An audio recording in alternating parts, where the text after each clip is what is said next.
આજે કોનો જન્મદિવસ છે? તે ઉપરાંત કોનો જન્મદિવસ છે? ખૂબ સરસ. જેમને જેમને યાદ હતું એને આપણે એકવાર જોરદાર તાલીઓથી અભિનંદન આપીએ. આપણે વિજ્ઞાનની ભાષામાં થોડી વાત કરી, પછી આપણે ગુજરાતી ભાષા તરફ જઈએ. આપણે સૌ જાણીએ કે આકાશની અંદર તારાઓ તો હોય જ, પણ સૂર્યાસ્ત થાય પછી આપણને ધીરે ધીરે તારાઓ દેખાવા લાગે.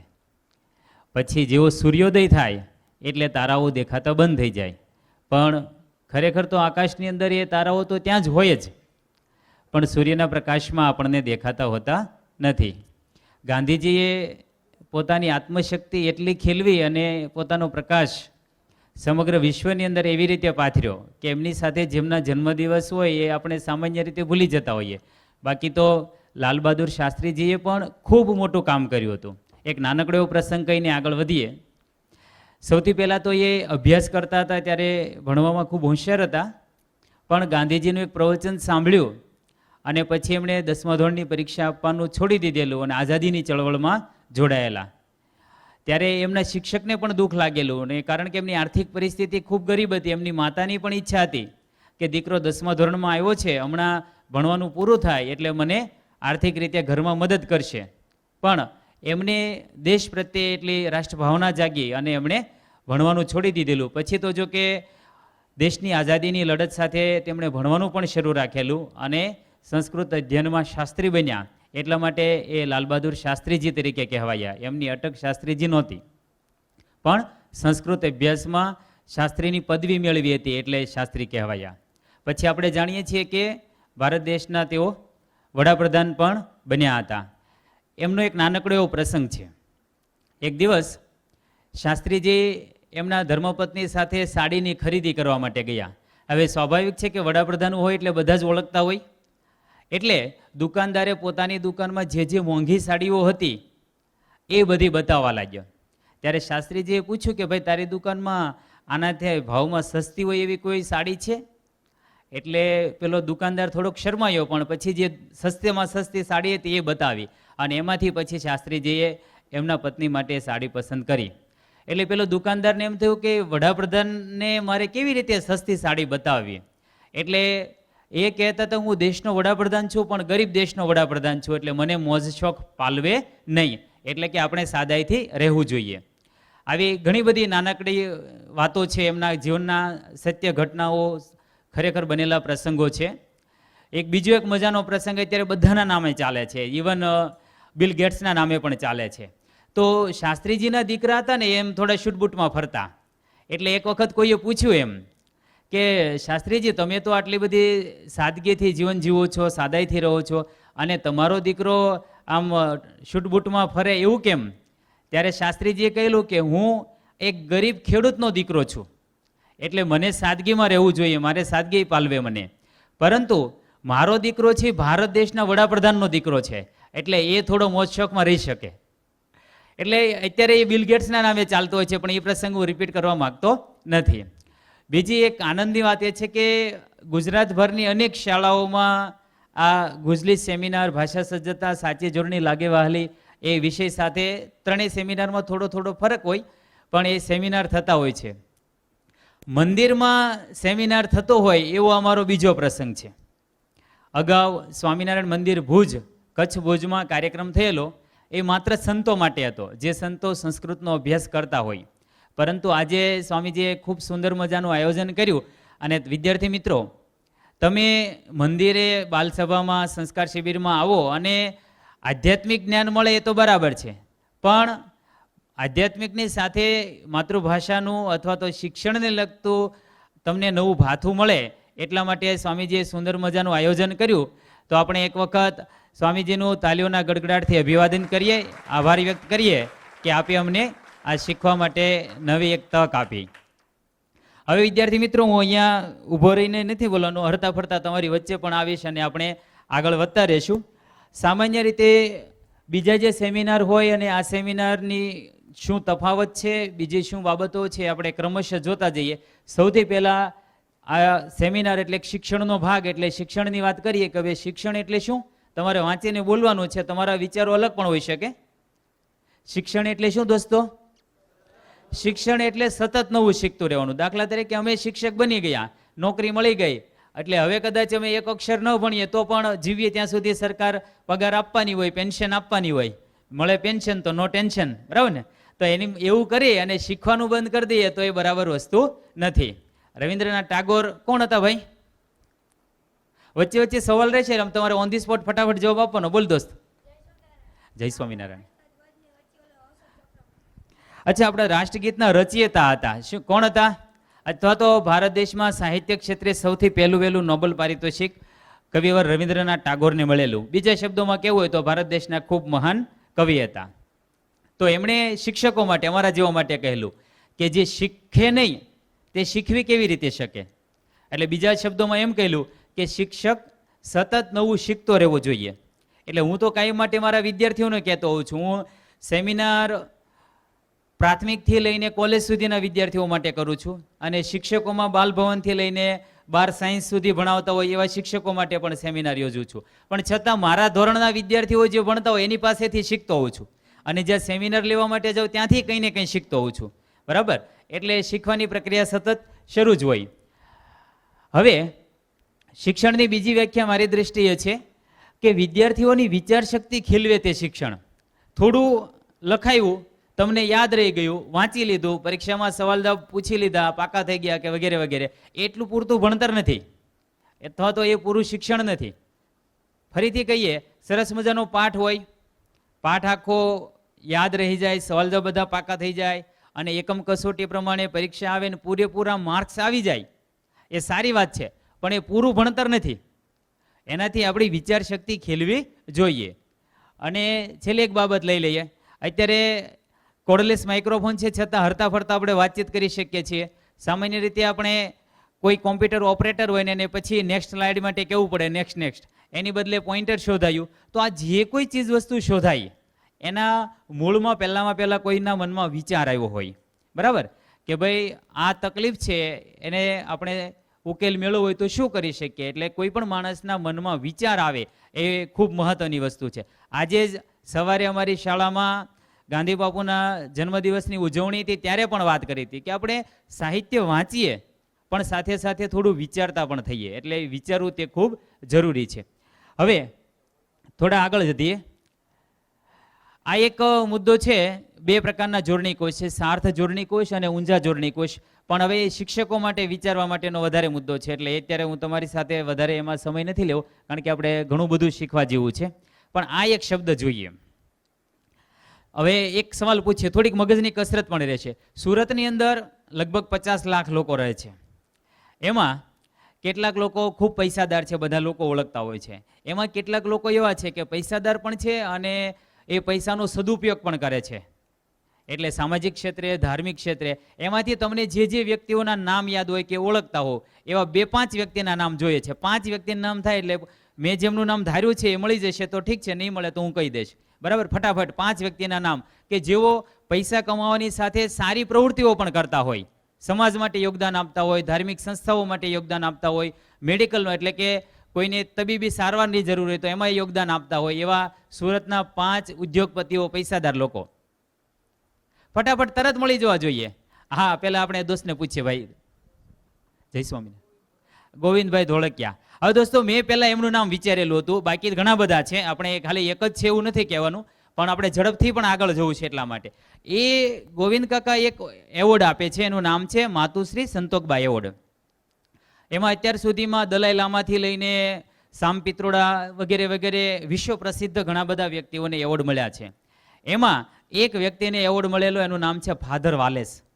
બીજો હવે સવાલ, ફાધર વાલેસનું નામ સાંભળ્યું હોય એવા કેટલા વ્યક્તિઓ છે? બહુ ઓછા કે કોઈ નહીં. ઓકે, ફાધર વાલેસ મૂળ પરદેશમાં જન્મેલા, પણ અત્યારે હાલમાં રહે છે અમદાવાદમાં.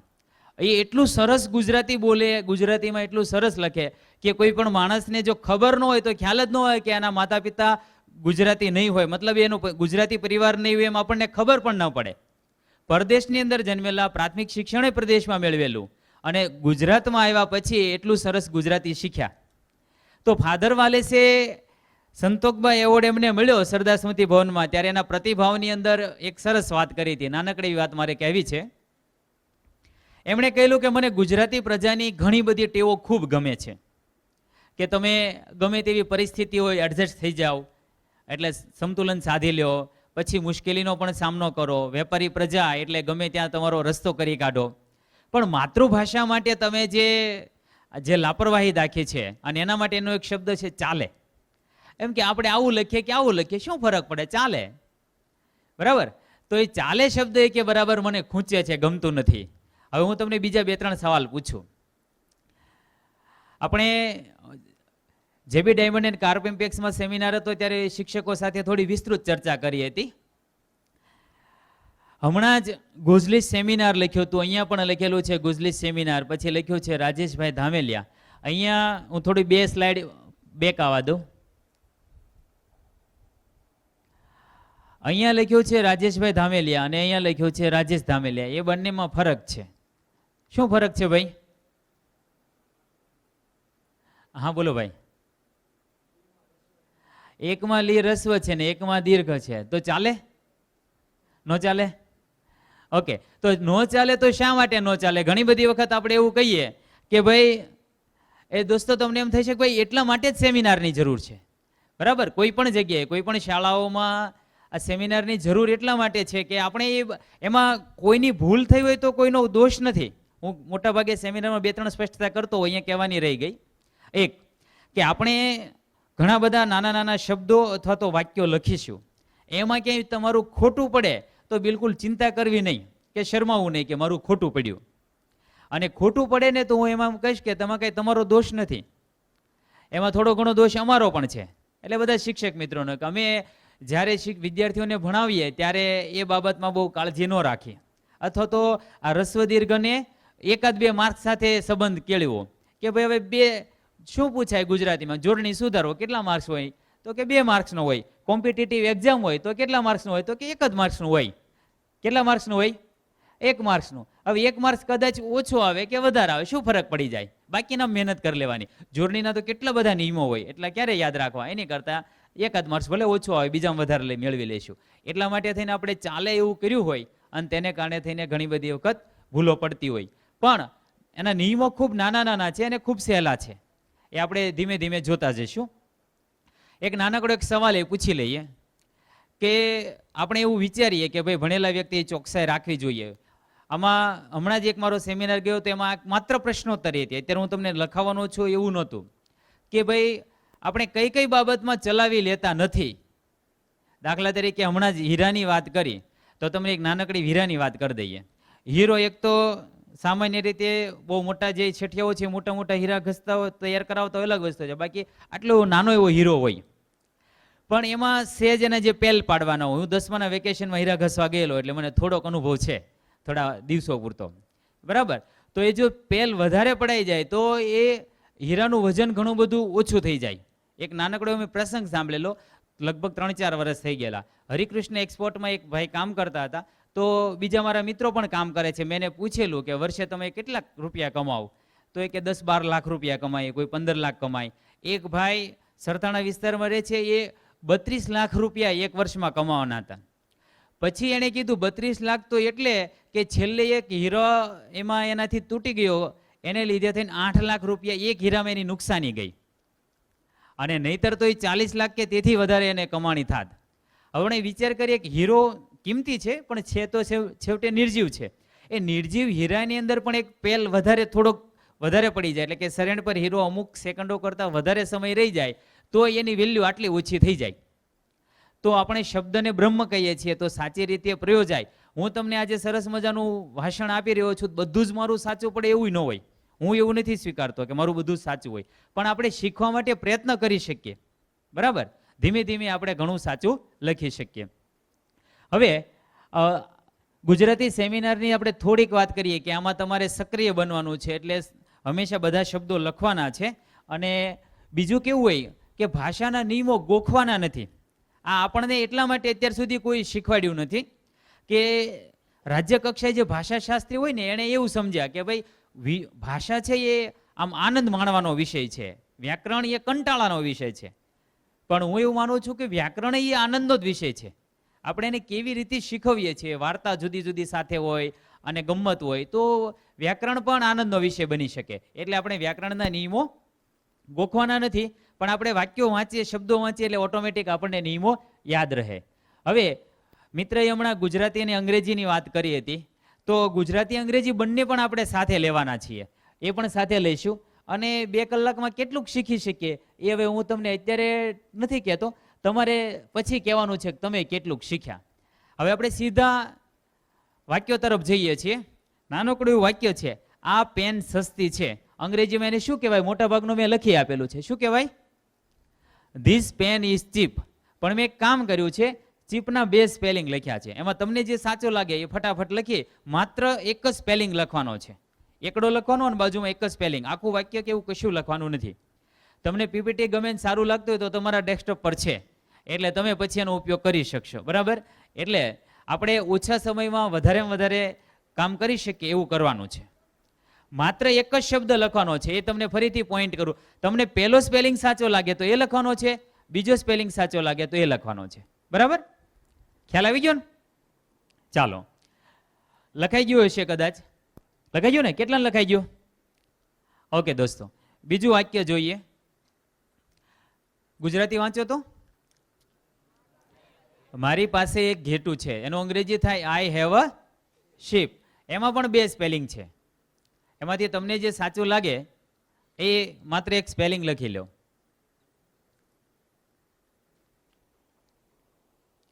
ઓકે દોસ્તો, મારા પિતા તબીબ છે.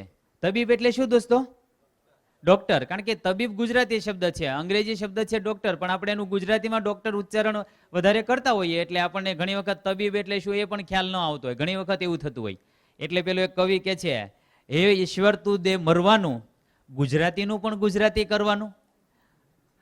હરદેવ ગોસ્વામી કરીને એક છે, મજાનો કવિ છે.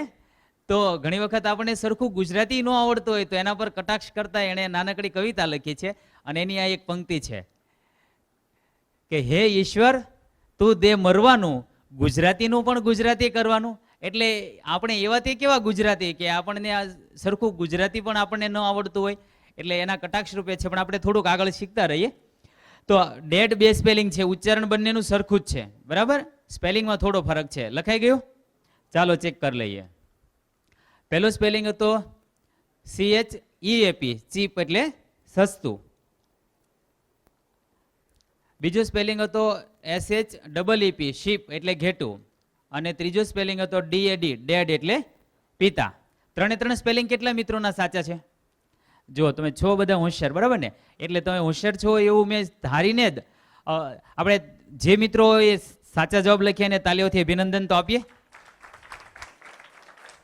ઓકે દોસ્તો, જે મિત્રોનું ખોટું પડ્યું છે તો એ ખોટું પડીએ તો એનો અર્થ કેવો થાય એ આપણે વાંચતું જવાનું છે, થોડી મજા માણવાની છે. આમ હસતા હસતા મજા માણવાની છે. બરાબર ને? એકદમ સિરિયસ નહીં. આપણે સત્સંગ સભા હોય ત્યારે થોડા સિરિયસ રહેતા હોય બરાબર છે, પણ આપણે આજે નવું શીખવાનું છે અને આનંદથી શીખવાનું છે, મજા કરવાની છે. ઓકે દોસ્તો, જઈએ આગળ, જોઈએ કેવું લખ્યું હોત તો શું થાત. ખોટું જે મિત્રોનું પડ્યું છે તો આ પેન સસ્તી છે, તો જે મિત્રોએ CHIP લખ્યું હોય તો ચીપ એટલે છોડિયું ઉતારવું, કરચ કરવી. આપણે બોલીએ અંગ્રેજીમાં પોટેટો ચિપ્સ, બટેટાની વેફર અથવા કે કાતરી પાડવી, તો એ ચીપ CHIP એટલે છોડિયું ઉતારવું કે કરચ કરવી એવો અર્થ થાય. બરાબર? બીજું વાક્ય, મારી પાસે એક ઘેટું છે. હવે કેટલાક વિદ્યાર્થીનું મેં જોયું એ મિત્રોએ SHIP લખ્યું હતું. બરાબર?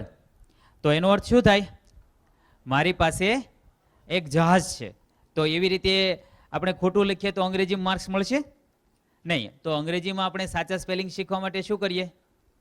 એકનું એક સ્પેલિંગ 5 વખત 10 વખત લખીએ. બરાબર ને? પાછું ખોટું પડ્યું હોય તો વળી વખત ફરીથી પાછા ટીચર સર લખવા માટે આપે. ઓકે, હવે ત્રીજો વાક્ય આપણે જરા જોઈએ. મારા પિતા તબીબ છે. હવે ભૂલથી કોઈ વિદ્યાર્થીએ DEAD લખ્યું હોય, માત્ર કેટલો ફરક હતો? એક ઈ વધારાનું આપ્યું હોય. બરાબર? તો શું થાય? ડેડ એટલે મરી ગયેલું. તો આખું ગુજરાતી અહીંયા વાંચીએ, DEAD લખ્યું હોય તો શું થાય? મારા મરી ગયેલા ડોક્ટર છે. શું થાય? આપણે લખવા શું જતા હતા? મારા પિતા ડોક્ટર છે કે મારા પિતા તબીબ છે, પણ એક ખોટો ઈ લખાઈ જાય તો શું થાય? મારા મરી ગયેલા ડોક્ટર છે. બરાબર. એટલે અંગ્રેજીમાં પણ આપણે સામાન્ય રીતે નાની સરખી પણ ભૂલ ચલાવતા નથી. એટલે આપણે જોઈએ હોર્ડિંગ્સ મોટા ભાગે અંગ્રેજીમાં સાચા હોય, ક્યાંક ભૂલ હોય ને તો તરત સુધારી લે. તમે ઓવરબ્રિજ, વરાછા ઓવરબ્રિજ પરથી જતા હોય તો રાજહંસની છેલ્લે ઓફિસ આવે, તો એ લોકોએ રાજહંસ ગ્રુપ ઓફ ઇન્ડસ્ટ્રી લખેલું હતું.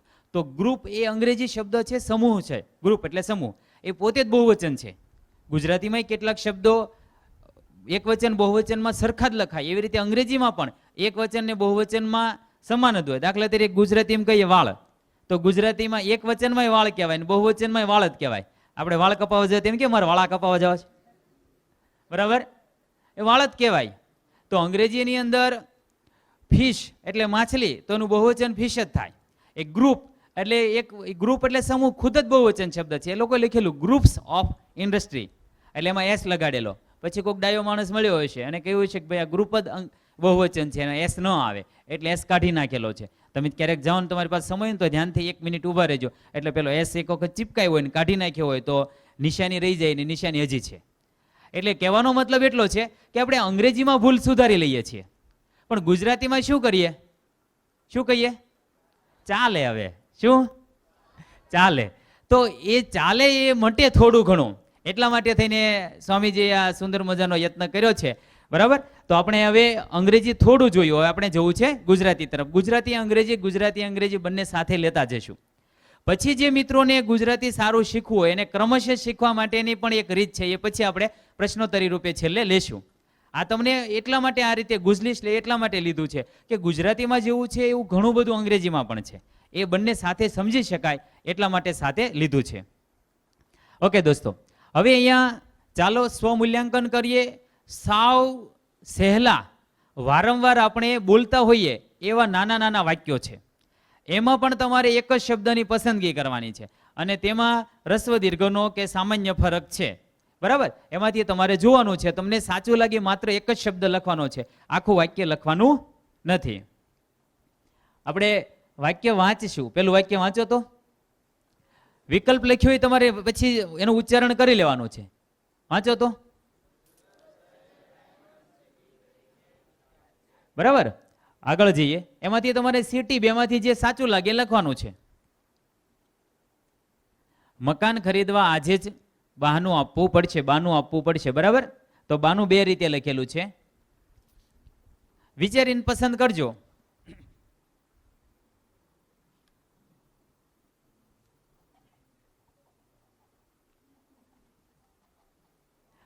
આગળ વધીએ દોસ્તો. ગયા અંકમાં ખાલી જગ્યાથી ભૂલ રહી ગઈ હતી. આપણે કોઈ પણ અંક બહાર પાડતા હોઈએ, મેગેઝિન લખતા હોઈએ અથવા તો વર્તમાન પત્રમાં કંઈ ભૂલ થઈ હોય તો બીજા દિવસે એ લોકો બીજા અંકમાં લખે.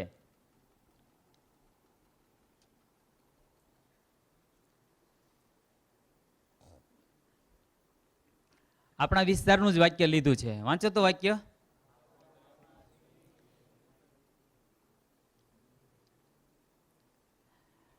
અને છેલ્લું વાક્ય વાંચો જરા.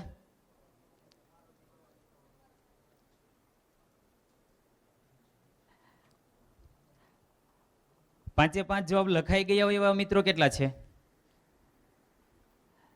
સરસ, ચાલો ચેક કરીએ, બરાબર.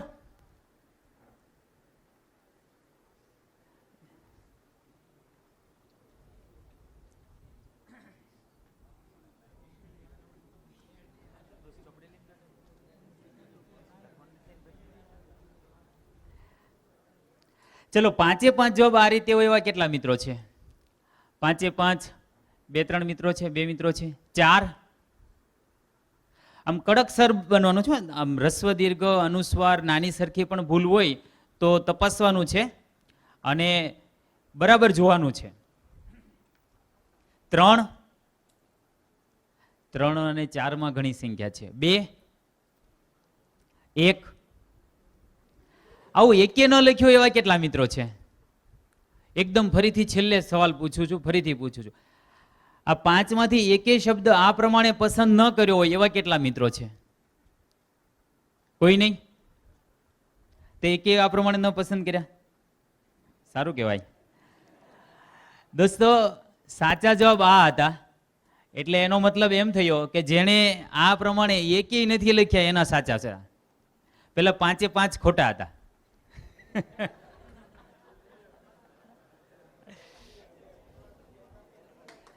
આ દોસ્તના બધા જવાબ સાચા છે. આપણે જોરદાર તાલીઓથી એને અભિનંદન આપીએ. શું નામ છે ભાઈ તારું? કેટલામું ભણે છે? યોગેશ 8મું ભણે છે અને એના બધા જવાબ સાચા છે. પછી એને અગાઉ વાંચવામાં આવ્યો હોય કે પહેલેથી ભાષા પ્રત્યે રસ હોય ને સાચું શીખ્યો હોય જે હોય તે, પણ 5 જવાબ એના સાચા છે. ખરેખર ખૂબ ખૂબ ધન્યવાદ. ચલો હવે સાચા કેટલા પડ્યા ચેક કરીએ. પહેલા જે ચેક કર્યું ખોટા કેટલા પડ્યા ચેક થઈ ગયું, બરાબર ને? તો 5 સાચા હોય એવા. તારે તો હું ચોથ કરો છો ને દોસ્ત, તારા સાચા છે. તો એક વિદ્યાર્થીના 5 જવાબ સાચા છે. 4 જવાબ સાચા હોય એવા.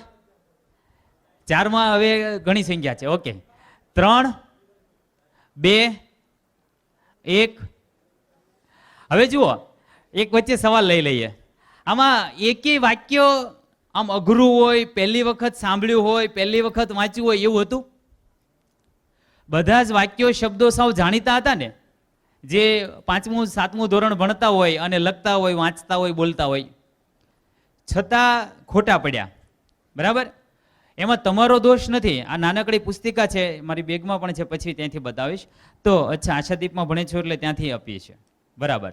તો આ પુસ્તિકા અમે લખીને ત્યારે પહેલાં જ અહીંયા લખેલું છે કે અંતરના દ્વારેથી, હૃદય દ્વારેથી લખ્યું, એની અંદર લખ્યું છે કે વિદ્યાર્થી મિત્રો ચોતરફના વાતાવરણમાં, એટલે આપણી આસપાસ જ્યાં ત્યાં આપણે લખાણ જોઈએ ને ત્યાં ખોટું જ લખેલું હોય. તમારે સુરત મહાનગરપાલિકાની ઓફિસે જવાનું થાય તો ત્યાં સિટી મામલતદારની કચેરી આમ સરસ મજાના સિલ્વર કલરમાં મસ્ત લખ્યું છે, પણ ત્યાં સિટી ખોટું જ લખ્યું છે. સિટી ખોટું લખ્યું, શું અર્થ થાય એ પણ જોતા જઈએ અને પછી મજા કરતા જઈએ. પહેલું વાક્ય હતું સુરત સિટી, સુરત શહેર ડાયમંડ સિટી તરીકે વિખ્યાત છે. જો સિટી આ રીતે લખ્યું હોય તો શું થાય? સિસોટી થાય. એટલે સુરત હીરાની સિસોટી તરીકે જાણીતું છે. ક્લાસમાં છોકરા છોકરીઓ સાથે ભણતા હોય તો પછી આપણા પરાક્રમ હોય તો ઘણી વખત છોકરીઓ સર ટીચરને ફરિયાદ કરતી હોય, બરાબર ને, કે સર આ સિટી માર્યા કરે છે. બરાબર? પણ તમારી ફરિયાદ નહીં આવતી હોય, પણ આ તો આપણે સામાન્ય રીતે અનુભવતા હોય એ વાત છે. મકાન ખરીદવા આજે જ બાનું આપવું પડશે. તો સુરતમાં હમણાં થોડુંક ઠંડુ ચાલે છે, બાકી આટલા રૂપિયા બાનું આપ્યું, અહીંયા બાનું આપ્યું એમ થાય. હવે જો આપણે બાનું પર અનુસ્વાર ન કરીએ તો બાનું એટલે સારા ઘરની સ્ત્રી એમ થાય. તો કોઈને એવું કહેવાય કે મકાન ખરીદવું હોય તો સારા ઘરની સ્ત્રી આપવી પડશે?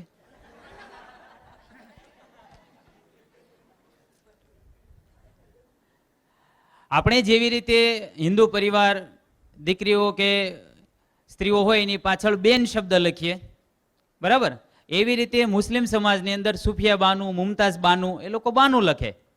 એટલે બાનુ એટલે સારા ઘરની સ્ત્રી એવો અર્થ થાય.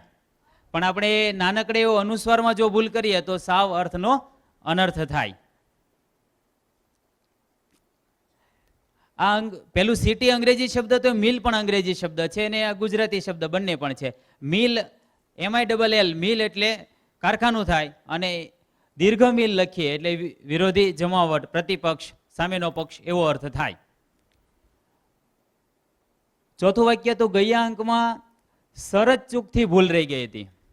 આમાં કોઈ મિત્રોને કંઈ કહેવું હોય તો આપણે થોડીક ચર્ચા કરી લઈએ. ઘણી બધી વખત શિક્ષકો સાથેનો સેમિનાર હોય એટલે અત્યારે હું એકલો જ બોલું છું એવું ન હોય, 2 વે સિસ્ટમ ચાલતી હોય. શિક્ષકોને ક્યાંય પણ પ્રશ્ન પૂછવો હોય તો પૂછતા હોય, અને તમને છૂટ છે, બરાબર. મેં કહી દીધું એટલે સાચું એવું નહીં. મેં અહીંયા PPTમાં લખી નાખ્યું અને તમને બતાવ્યું એટલે આ સાચું એવું માનવાની જરૂર નથી. તમારા મનમાં જ્યાં પ્રશ્ન થાય ત્યાં તમે પ્રશ્ન પૂછી શકશો, બરાબર. બોલો તો મિત્ર. બરાબર છે. મિત્રનું કેવું છે ભાઈ, તમારું નામ શું છે? નિસર્ગભાઈ. ભાઈનું કેવું છે કે અમે દરેક જગ્યાએ આ જ વાંચ્યું છે, અને તમારી વાત સાચી છે કે બધી જગ્યાએ આ જ જોવા મળે છે. ઇવન હમણાં ગયા વર્ષે સંદેશમાં રબારી સમાજ વિશે કોઈ લેખકે કંઈને લખી નાખ્યું છે પોતાના લેખમાં, અને પછી સંદેશે જ માફી માંગી તો બીજા દિવસે મોટા અક્ષરે, બોલ્ડ અક્ષરમાં લખ્યું હતું કે શરત ચૂક. અને મોટા ભાગના મેગેઝિન, સામયિકો જે ગયા વર્ષ દર મહિને અંક પબ્લિશ થતો હોય એમાં કંઈક ભૂલ રહી ગઈ હોય તો પાછું બીજા અંકમાં લખે જ, ગયા અંકમાં શરત ચૂકથી ભૂલ રહી ગઈ હતી. પણ હવે આપણે શબ્દ સમજવા પ્રયત્ન કરીએ. પહેલા પ્રથમ શબ્દને સમજીએ. શરત એટલે શું? આપણે વિદ્યાર્થી મિત્રો સરખે સરખા દોસ્તારો હોય અને આપણે કહીએ નાક શરત, તો શરત એટલે હોડ હરીફાઈ, બરાબર? 500 રૂપિયાની શરત, 1000 રૂપિયાની શરત વગેરે વગેરે, જે શરત રાખીએ તે, અથવા શરત રાખીએ આજ ભારત જીતશે કે ઓસ્ટ્રેલિયા જીતશે કે આફ્રિકા જીતશે, તો શરત એટલે હરીફાઈ. અને ચૂક એટલે ચૂકી જવું, બરાબર? તો આપણે લખતા હોઈએ, બોલતા હોઈએ, ત્યાં આપણી કોઈ ભૂલ થાય ત્યાં આપણે કોઈ હરીફાઈ ચૂકી જઈએ છીએ? ના. હવે શરત એટલે શું? ધ્યાન, નજર. એનાથી પહેલાનો શબ્દ છે સુરતા, અને એનો સંસ્કૃત તત્સમ પરથી ઉતરેલો છે શ્રુત, બરાબર? એટલે નજર. તો શરત ચૂક એટલે નજર ચૂક, એટલે સાચો શબ્દ આ છે. એટલે ગુજરાતી ભાષામાં એવા કેટલાય શબ્દો છે, અંગ્રેજીની અંદર પણ છે. હું તમને એક શબ્દ કહું, અંગ્રેજીનો લઈ લઈએ, પછી ગુજરાતીમાં પાછા જઈશું. લેટર પેડ કે લેટર હેડ? ચાલો આપણે મત લઈએ, સંસદમાં મત લેવામાં આવે ને, આપણે ઉપર હાથ કરી લે. લેટર પેડ સાચું માનતા હોય એટલા ઉપર હાથ કરે, લેટર પેડ. હવે કેટલાક નાના છોકરાઓ પેલા જોઈ લીધું કે પેલા આપણા જે યુવા મિત્રો વડીલ છે એ શું કે છે, જો આટલા મિત્રો લેટર પેડ કે છે, બરાબર? હવે લેટર હેડ કહેતા હોય એટલા. હવે તમે આટલામાં ઊંચી આંગળી કરી દીધી, પણ તમે લેટર હેડ શબ્દ ક્યારેય સાંભળ્યો છે ખરો? આજે મારા મોઢે સાંભળ્યો, પહેલા ક્યારેય સાંભળ્યો છે? તો આપણે લેટર પેડ બોલતા હોઈએ, સાચો શબ્દ લેટર હેડ છે. શું છે દોસ્તો? Letter head. લેટર એટલે પત્ર, અને કોઈ સંસ્થાનું એ મથાળું છે, લેટર હેડ. લેટર પેડ શબ્દ છે નહીં, પણ આપણે વારંવાર બોલીએ છીએ અને એટલા માટે આપણે સાચો માનતા હોય. એવી રીતે આમાં પણ એવું જ છે. અને પછી ઓલો શબ્દ હમણાં આપણે જોઈ લઈએ. 5મું વાક્ય શું હતું દોસ્તો? તમારો દીકરો અહીં છે. આપણે અહીં લખીએ તો શું થાય? તો આપણે કોઈને કહેવાય કે તમારો દીકરો સાપ છે? અહીપતિ એટલે સાપનો રાજા, બરાબર? હવે પેલો શબ્દ સમજાયું છે. શરત ચૂક, શરત એટલે ધ્યાન અને શરત એટલે હરીફાઈ. તો શરત ચૂક એવો શબ્દકોશમાં કોઈ પણ શબ્દકોશમાં શબ્દ જ ન આવે. અત્યારે હું સાથે સાર્થ જોડણી કોશ નથી લાવ્યો, નહીંતર એમાં તમને બતાવ્યા, પણ મોબાઈલની અંદર ભગવદ્ ગો મંડળ, સાર્થ જોડણી કોશ, ગુજરાતી લેક્સિકોન ત્રણેય છે જ. આપણે પછી છેલ્લે જોઈશું, ચર્ચા કરીશું. એટલે કેટલાક શબ્દો એવા છે કે આપણે ખોટી રીતે સાંભળ્યા હોય, પછી એને આપણે સાચું માનીને બોલતા હોઈએ, લખતા હોઈએ. હજી ઘણું બધું આગળ આવશે, જરા આગળ જતા રહીએ. હવે આપણે થોડા શબ્દો લખવા છે. વાર્તા સાંભળવી છે? ઝડપથી કહીએ, થોડીક મજા કરીએ, બરાબર? વાર્તામાંથી થોડા શબ્દો લીધા છે. આજનો અમારી જે પીપીટી છે ને, એ થોડા મોટા વિદ્યાર્થીઓ માટે, એટલે એમાં ઘણા તો બધા મોટા વિદ્યાર્થી છો જ, પણ સામાન્ય રીતે 5 થી 8 ધોરણના વિદ્યાર્થીઓ માટે હોય ત્યારે થોડું જુદી રીતે લેતા હોઈએ, થોડા નિયમો સહેલા લેતા હોઈએ અને ધીમે ધીમે સમજાવતા હોઈએ. આમાં શું કરેલું છે?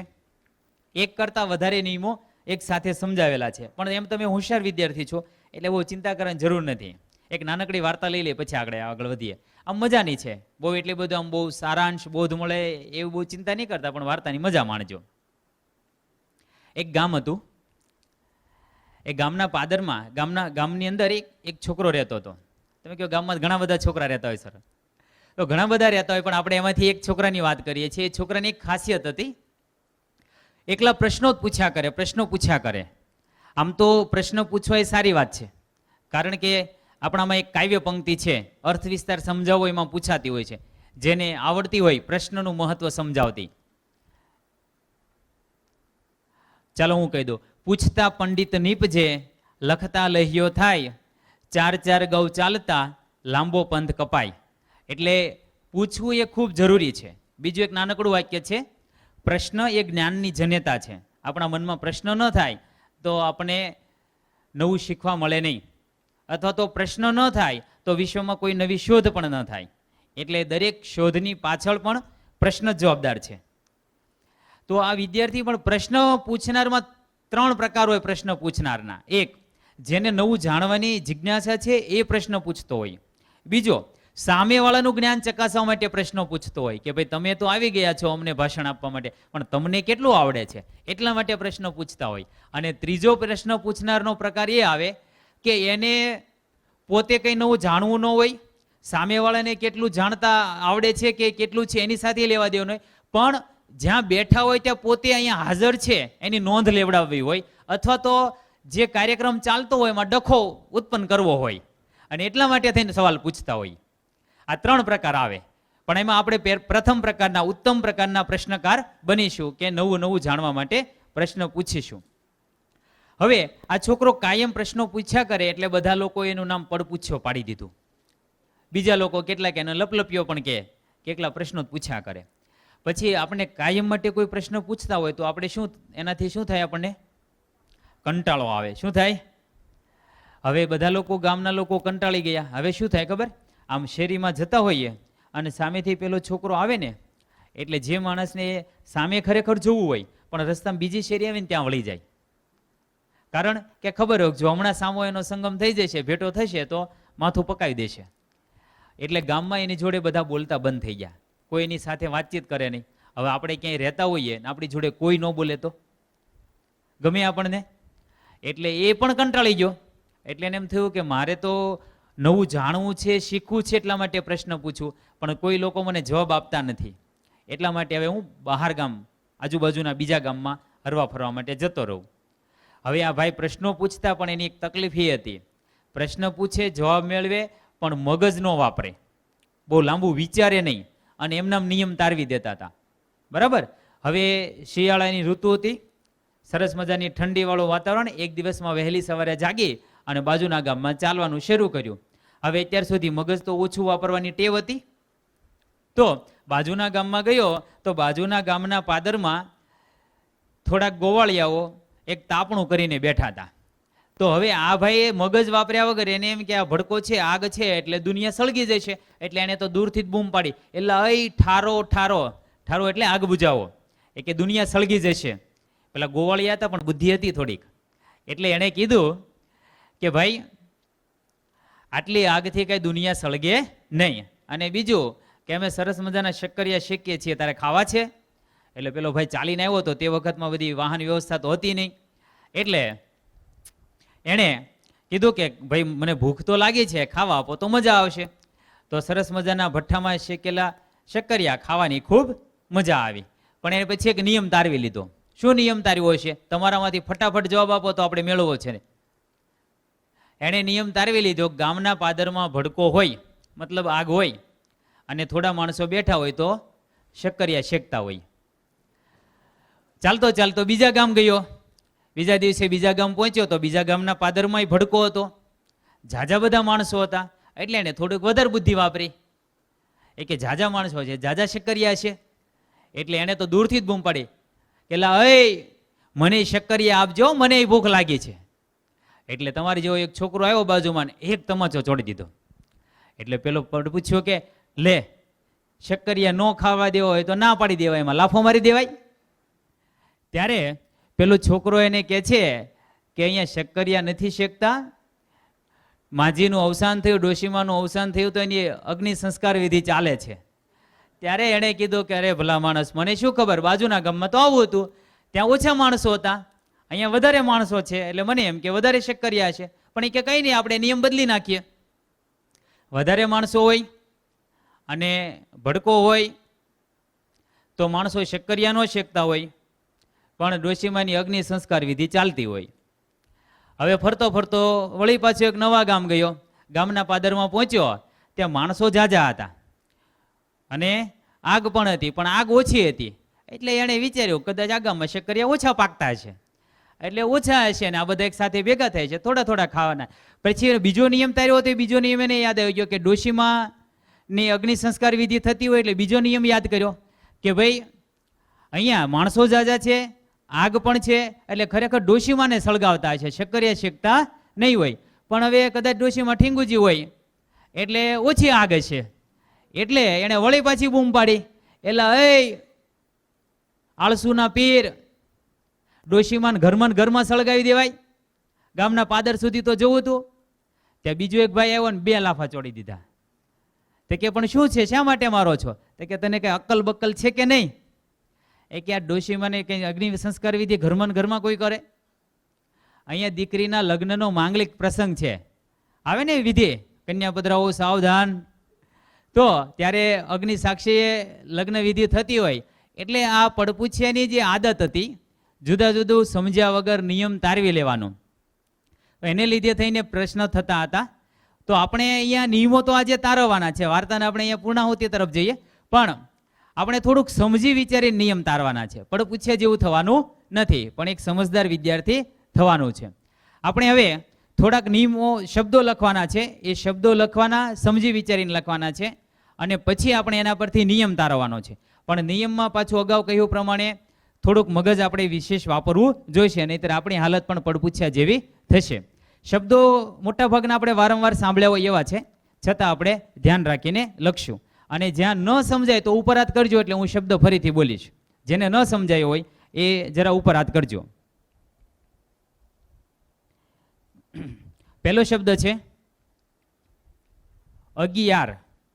બંને એકડા 11, પણ તમારે શબ્દમાં લખવાનું છે.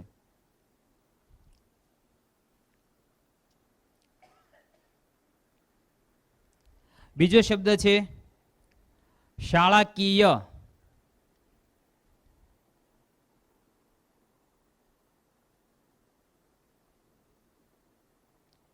ત્યાર પછી ઘડિયાળ.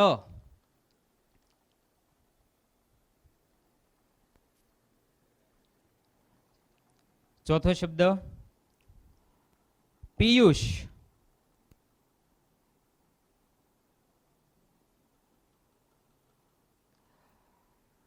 પાંચમો શબ્દ તબિયત.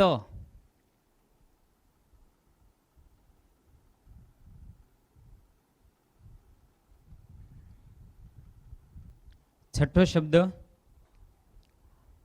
દરિયો.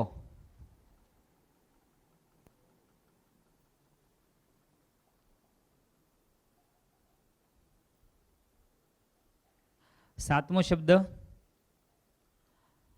માનવીય.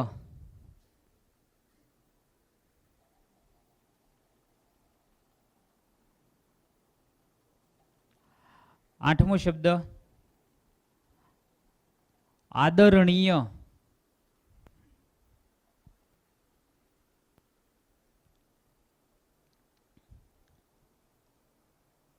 નવમો શબ્દ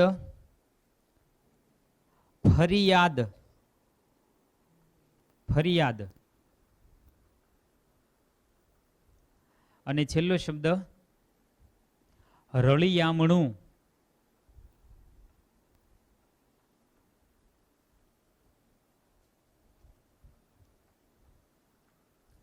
ફરીથી બોલું કે ડાયરેક્ટ તપાસી લઈએ?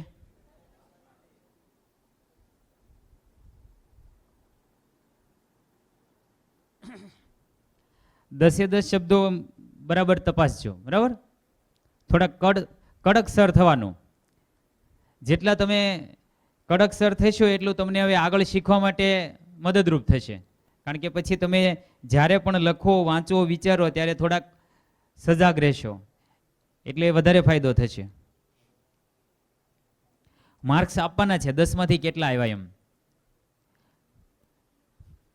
પુરવણી તમે જ્યારે તપાસો ત્યારે 10 માંથી પ્રશ્ન પ્રમાણે માર્ક્સ મૂક્યા હોય ને. ચાલો તપાસી લે, 10 માંથી 10 કેટલા મિત્રોને આવ્યા છે?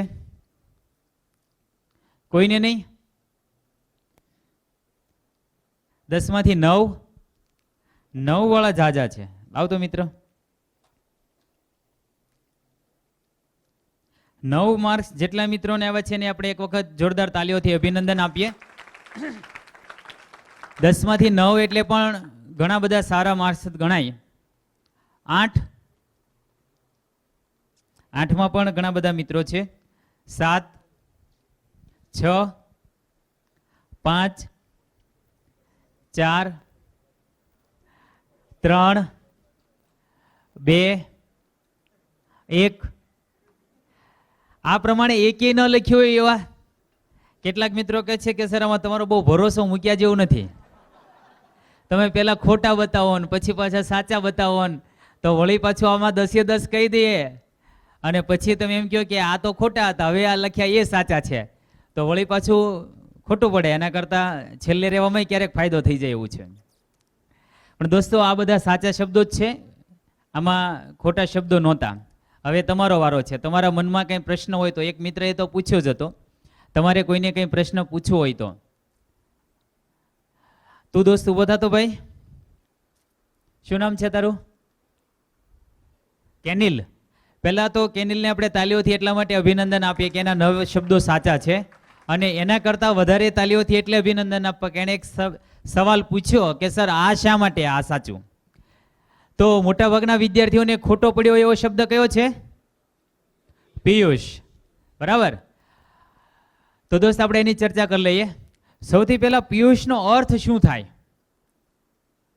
પિયુષ એટલે શું? હા બોલો. જય સ્વામી. પિયુષ એટલે અમૃત. તો આપણે પાર્ષદજીને પણ તાલીઓથી અભિનંદન પાઠવીએ, એમનો જવાબ પણ સાચો છે. પિયુષ એટલે અમૃત થાય. બીજો એક સવાલ, પિયુષ આપણા મગજ પ્રમાણે કઈ ભાષાનો, મૂળ કઈ ભાષાનો શબ્દ હશે? જેવું વિચારતા હોઈએ આપણે, જ્યાં સુધી સાંભળ્યું હોય, અત્યાર સુધી ભણ્યા, તેમાં ક્યાંય વાંચવામાં આવ્યું હોય તો. હા બોલો દોસ્ત. Very good. આ દોસ્તનો પણ જવાબ સાચો છે. એને પણ આપણે તાલીઓથી અભિનંદન આપ્યા. તાલીઓથી અભિનંદન આપતા રહેવાના. એનું કારણ છે કે થોડું બ્લડ સર્ક્યુલેશન થતું રહે, એટલે આપણે ગુજરાતી સાથે આપણું સ્વાસ્થ્ય પણ સારું થતું જાય. બરાબર. અને જેનો સાચો જવાબ મળે એને ઉત્સાહ પણ વધે. એટલે બધી જ રીતે નફાવાળી આઈટમ છે. બરાબર. કોઈ પણ આપણું કંઈક સાચું હોય, આપણો કંઈ સારી બાબત હોય ને આપણને કોઈ અભિનંદન આપે તો આપણને સહેજે આનંદ થાય. તો જેમનો પણ જવાબ સાચો હોય તો આપણે એને અભિનંદન આપતા રહીશું. તો પિયુષ સંસ્કૃત શબ્દ છે. પિયુષનો અર્થ થાય અમૃત. બરાબર.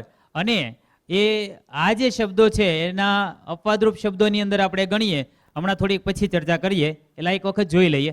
આ બધા શબ્દોમાં 2 પ્રકાર પાછા મેં લીધા છે. અહીંયા આ શબ્દોમાં એક સરખાપણું છે, અહીંયા થોડું જુદું છે. આ બાજુના શબ્દોમાં શું આપણને સરખું દેખાય છે? ય, યા, યુ, યો પહેલા આવેલા એ બધા રસ્વ છે, અને અહીંયા ય પહેલા આવેલી એ દીર્ઘ છે. આ જ્યારે પ્રાથમિક વિભાગના બાળકોને સમજાવતા ત્યારે બંને નિયમો અલગ રીતે રાખતા હોઈએ છીએ, બધું એક સાથે ભેગું કરતા નથી. હમણાં મેં તમને નાનકડી વાર્તા કીધી, વાર્તામાં આવેલા શબ્દો જ લખાવાના, એટલે વિદ્યાર્થીઓને મજા આવે. અને એમાં એક જ નિયમ એક સાથે લીધો. હવે થોડુંક આગળ જઈને પછી સમજાવું. પછી પણ તમને એમ લાગે કે સર અહીંયા જેમને પ્રશ્ન છે તો પૂછજો.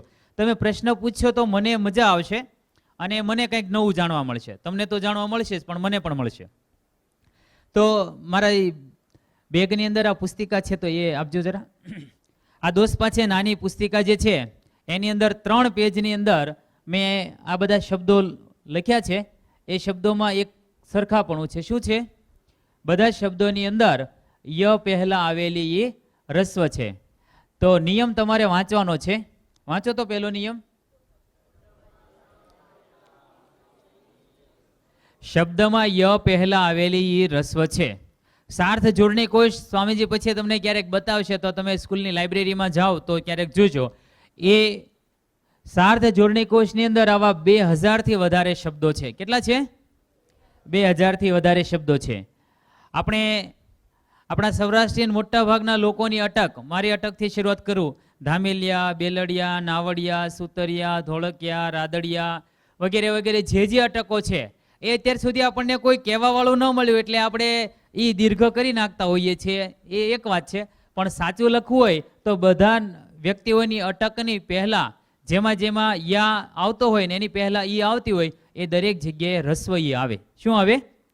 આપણે પારિવારિક સ્નેહ મિલન સમારોહ હોય ત્યારે આપણે મોટા હોર્ડિંગ્સ લખીએ, એમાં જો કે લખતા હોઈએ છીએ ખોટું, અને એને લીધે થઈને આપણે ખોટું શીખતા હોઈએ છીએ. એટલે તમારા જવાબ અત્યારે ખોટા પડે છે, એની પાછળ આ બધું આપણને જાહેર સ્થળોએ જે ખોટું વાંચવા મળે છે એ એક મુખ્ય જવાબદાર છે. પછી બીજા જવાબદાર અમારા જેવા શિક્ષકો બોર્ડ પર ખોટું લખતા હોય અને પછી એમ કહે ચાલે, શું ફરક પડે. અથવા તો બીજા કોઈ વિષયના શિક્ષકો એમ કે અમે ક્યાં ગુજરાતીના શિક્ષકો, અમને શું ખબર પડે. બરાબર. તેને લીધે થઈને આપણું ખોટું પડતું હોય છે. તો આ બધા જ ગામની વાત કરીએ તો સૌરાષ્ટ્રીયન ગામ લઈએ, ગારિયાધાર, પછી આ બાજુ ઉત્તર ગુજરાતમાં, મધ્ય ગુજરાતમાં આવે તો નડિયાદ. બરાબર. પછી દેશ અને રાજ્યમાં જઈએ તો ખંડની અંદર જઈએ તો એશિયા, રશિયા, ઓસ્ટ્રેલિયા, બરાબર, એ બધાની અંદર યા પહેલા આવેલી રસ્વ હોય અને છેલ્લે દુનિયા. તો દુનિયામાં પણ યા પહેલા આવેલી ઈ એટલે દુનિયા, તો ની રસ્વ આવે. તો બધી જગ્યાએ યા પહેલા ઈ રસ્વ આવે. હવે બીજો એક નિયમ છે એ આપણે જરા સમજવાનો હતો. સાર જોડણી કોષની અંદર જુદા જુદા જે નિયમો બતાવ્યા એની અંદર એક વસ્તુ છે સંસ્કૃત તત્સમ શબ્દો જે હોય તેની જોડણી મૂળ પ્રમાણે કરવી, એટલે કે સંસ્કૃતમાં જેમ લખાય તેમજ ગુજરાતીમાં લખવું. બે શબ્દો છે તત્સમ અને તદભવ. તત્સમ એટલે શું? તત્સમ, તત એટલે તેની, સમ એટલે સમાન, સરખું. તત્સમ એટલે તેની સમાન, એટલે કે સંસ્કૃતમાં જેવી રીતે લખ્યું હોય એવી જ રીતે ગુજરાતીમાં પણ લખીએ એટલે એ જ જોડણી, રસ્વ દીર્ઘ બદલવાનું નહીં. અને એ જ રીતે હિન્દીમાં પણ લખીએ તો પણ એ હિન્દીમાં પણ એનો તત્સમ શબ્દ કહેવાય. અને બીજો શબ્દ થાય તદભવ, એટલે તેમાંથી ઉદ્ભવેલું. દાખલા તરીકે સૂર્ય, તો સૂર્ય શબ્દ સંસ્કૃત શબ્દ છે. આપણે સૂર્યકોટી સમપ્રભ કે ઘણા બધા શ્લોકની અંદર સૂર્ય શબ્દ બોલતા હોઈએ અને ગુજરાતીમાં પણ સૂર્ય કહીએ. પણ એ જ સૂર્યને જ્યારે આપણે સૂરજ કહીએ, સૂરજ દાદા કે સૂરજ, તો સૂરજ એ ગુજરાતી શબ્દ કહેવાય. સંસ્કૃતમાં સૂરજ લખેલું ન જોવા મળે તો એને તદભવ કહેવાય. શું કહેવાય? તો એવી રીતે જે સંસ્કૃત તત્સમ શબ્દો છે એ સંસ્કૃતમાં જે રીતે જોડણી લખાય છે એવી જ રીતે ગુજરાતીમાં લખવાની રહે. તો ગરીયસી આ એક શબ્દ છે.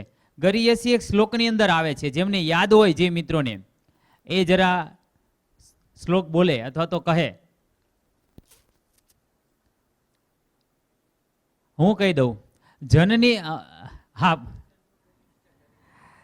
ખૂબ સરસ. જનની જન્મભૂમિ ચ સ્વર્ગાદપી ગરીયસી, એટલે જનની જન્મભૂમિ સ્વર્ગથી પણ મહાન છે.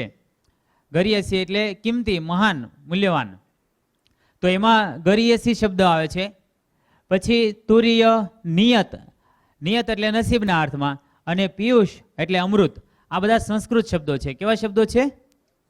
સંસ્કૃત. તો એની જોડણી આ પ્રમાણે લખવાની રહે. એટલે મિત્ર કેનિલ તે પૂછ્યું હતું કે આ જોડણી શા માટે આમ લખાય છે, તો એ સંસ્કૃત શબ્દ છે અને ગુજરાતી મેં એને તત્સમ રીતે લીધેલું છે, બરાબર. એટલા માટે આપણે પિયુષ આમ લખવું જોઈએ. પણ કેટલાક મિત્રોનું ખોટું પડ્યું, કારણ કે ઘણા બધા વ્યક્તિઓનું નામ પિયુષ હોય પણ પોતાનું નામ પિયુષ આ રીતે સાચું લખતા એવા કદાચ 100માં એકાદ વ્યક્તિ હોય તો. બાકી બધા જ પિયુષ પી રસ્વ કરે અને યુ પણ રસ્વ ઉ કરતા હોય છે. અને આપણે કાયમ એવું વાંચતા હોઈએ એટલે આપણે ખોટું લખ્યું હોય. હવે એક સાથે આપણે બે નિયમ સમજવાના હતા. પહેલો આપણે એક નિયમ એ જોયો કે શબ્દમાં ય પહેલા આવેલી ઈ રસ્વ હોય. અને આવા 2000 થી વધારે શબ્દો છે. એટલે એક જ નિયમ આપણે યાદ રાખીએ તો 2000 કરતા વધારે નિયમો આપણને સેજે, 2000 થી વધારે સાચા શબ્દો સેજે આવડી ગયા. એની અંદર આ બધા જુદા જુદા જે સૌરાષ્ટ્રીયન લોકોની અટક છે તો ગણતા નથી. એ બધા લોકોની અટક ગણીએ તો લગભગ 150-200 પરિવારની તો અટક થઈ જાય, એટલે એ પાછા શબ્દો વધે. પણ આ તો આપણે હમણાં પેલો શબ્દ જોયો 11, વાણિયા, એવા જે શબ્દો જે હોય છે એ શબ્દોની વાત કરી છે. અને જોડણી કોષની અંદર એ શબ્દો લખેલા હોય, બધી અટક લખેલી ન હોય. તો એવા શબ્દો 2000 જેટલા છે, બરાબર. એટલે એમ ગણીએ તો આપણે ઘણા બધા શબ્દો માત્ર એક જ નાનકડું વાક્ય યાદ રાખવાથી લખી શકીએ, શીખી શકીએ. તો એક વખત નિયમ બોલી જાવ તો પહેલો નિયમ આપણે કયો શીખ્યા? શબ્દમાં ય પહેલા આવેલી ઈ રસ્વ હોય. પણ આપણે પેલી વાર્તાના પડપૂછિયાને યાદ કરી લઈએ કે બીજામાં પણ ય, અહીંયા પણ હમણાં જોયું, 1 મિનિટ બેક જઈએ, અહીંયા પણ ય પહેલા જ છે. અહીંયા ય છે, અહીંયા ય છે, અહીંયા ય છે, પણ એની પહેલાની ઈ દીર્ઘ છે. તો એનું કારણ શું છે એ પણ આપણે સમજવું જોઈશે. એટલા માટે જ નાનકડી વાર્તા આપણે લીધી હતી કે શબ્દ અને પ્રત્યય લાગીને બનેલો શબ્દ, એ બંનેનો ફરક આપણને સમજાવવો જોઈએ. જરા સમજી લઈએ.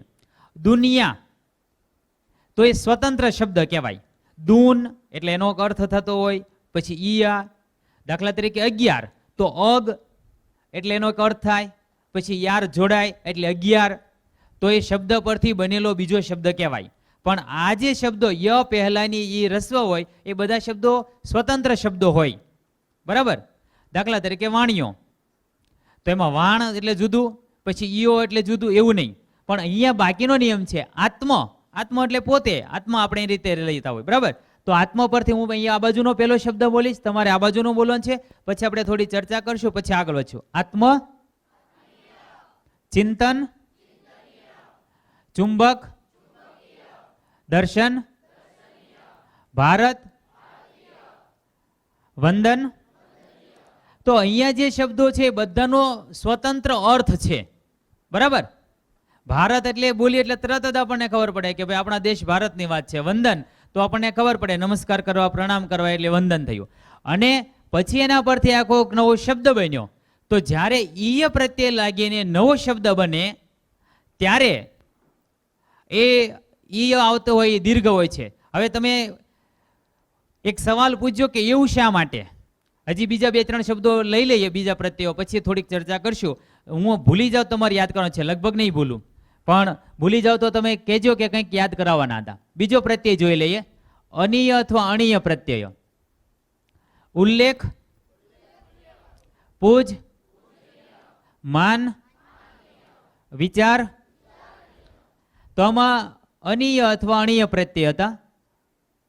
હવે ત્રીજો પ્રત્યય જોઈએ, ધંધો, પ્રજા, ભાષા, રાજ, શાળા. હવે 1 મિનિટ આંખો બંધ કરવાની છે, થોડું સીધું ટટ્ટાર બેસવાનું છે. હવે હું શબ્દ બોલું ને એ તમારે શબ્દ બોલવાનો છે અને પછી વિચારવાનું છે અને પછી મને જવાબ આપવાનો છે. તમારી રીતે બોલવાનું છે, મનમાં બોલવાનું છે. બરાબર? અને વિચારવાનું છે. અને મોટેથી બોલવું હોય તો એ છૂટશે. દુનિયા, શાળાકીય, 11, ભાષાકીય.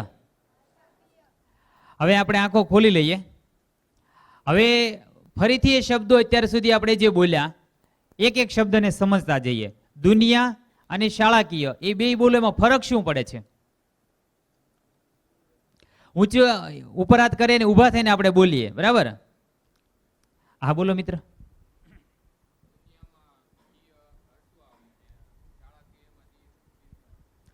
એ તમારો જવાબ સાચો છે. સાચો જવાબ છે એટલે આપણે પહેલા તાલીઓથી અભિનંદન આપીએ.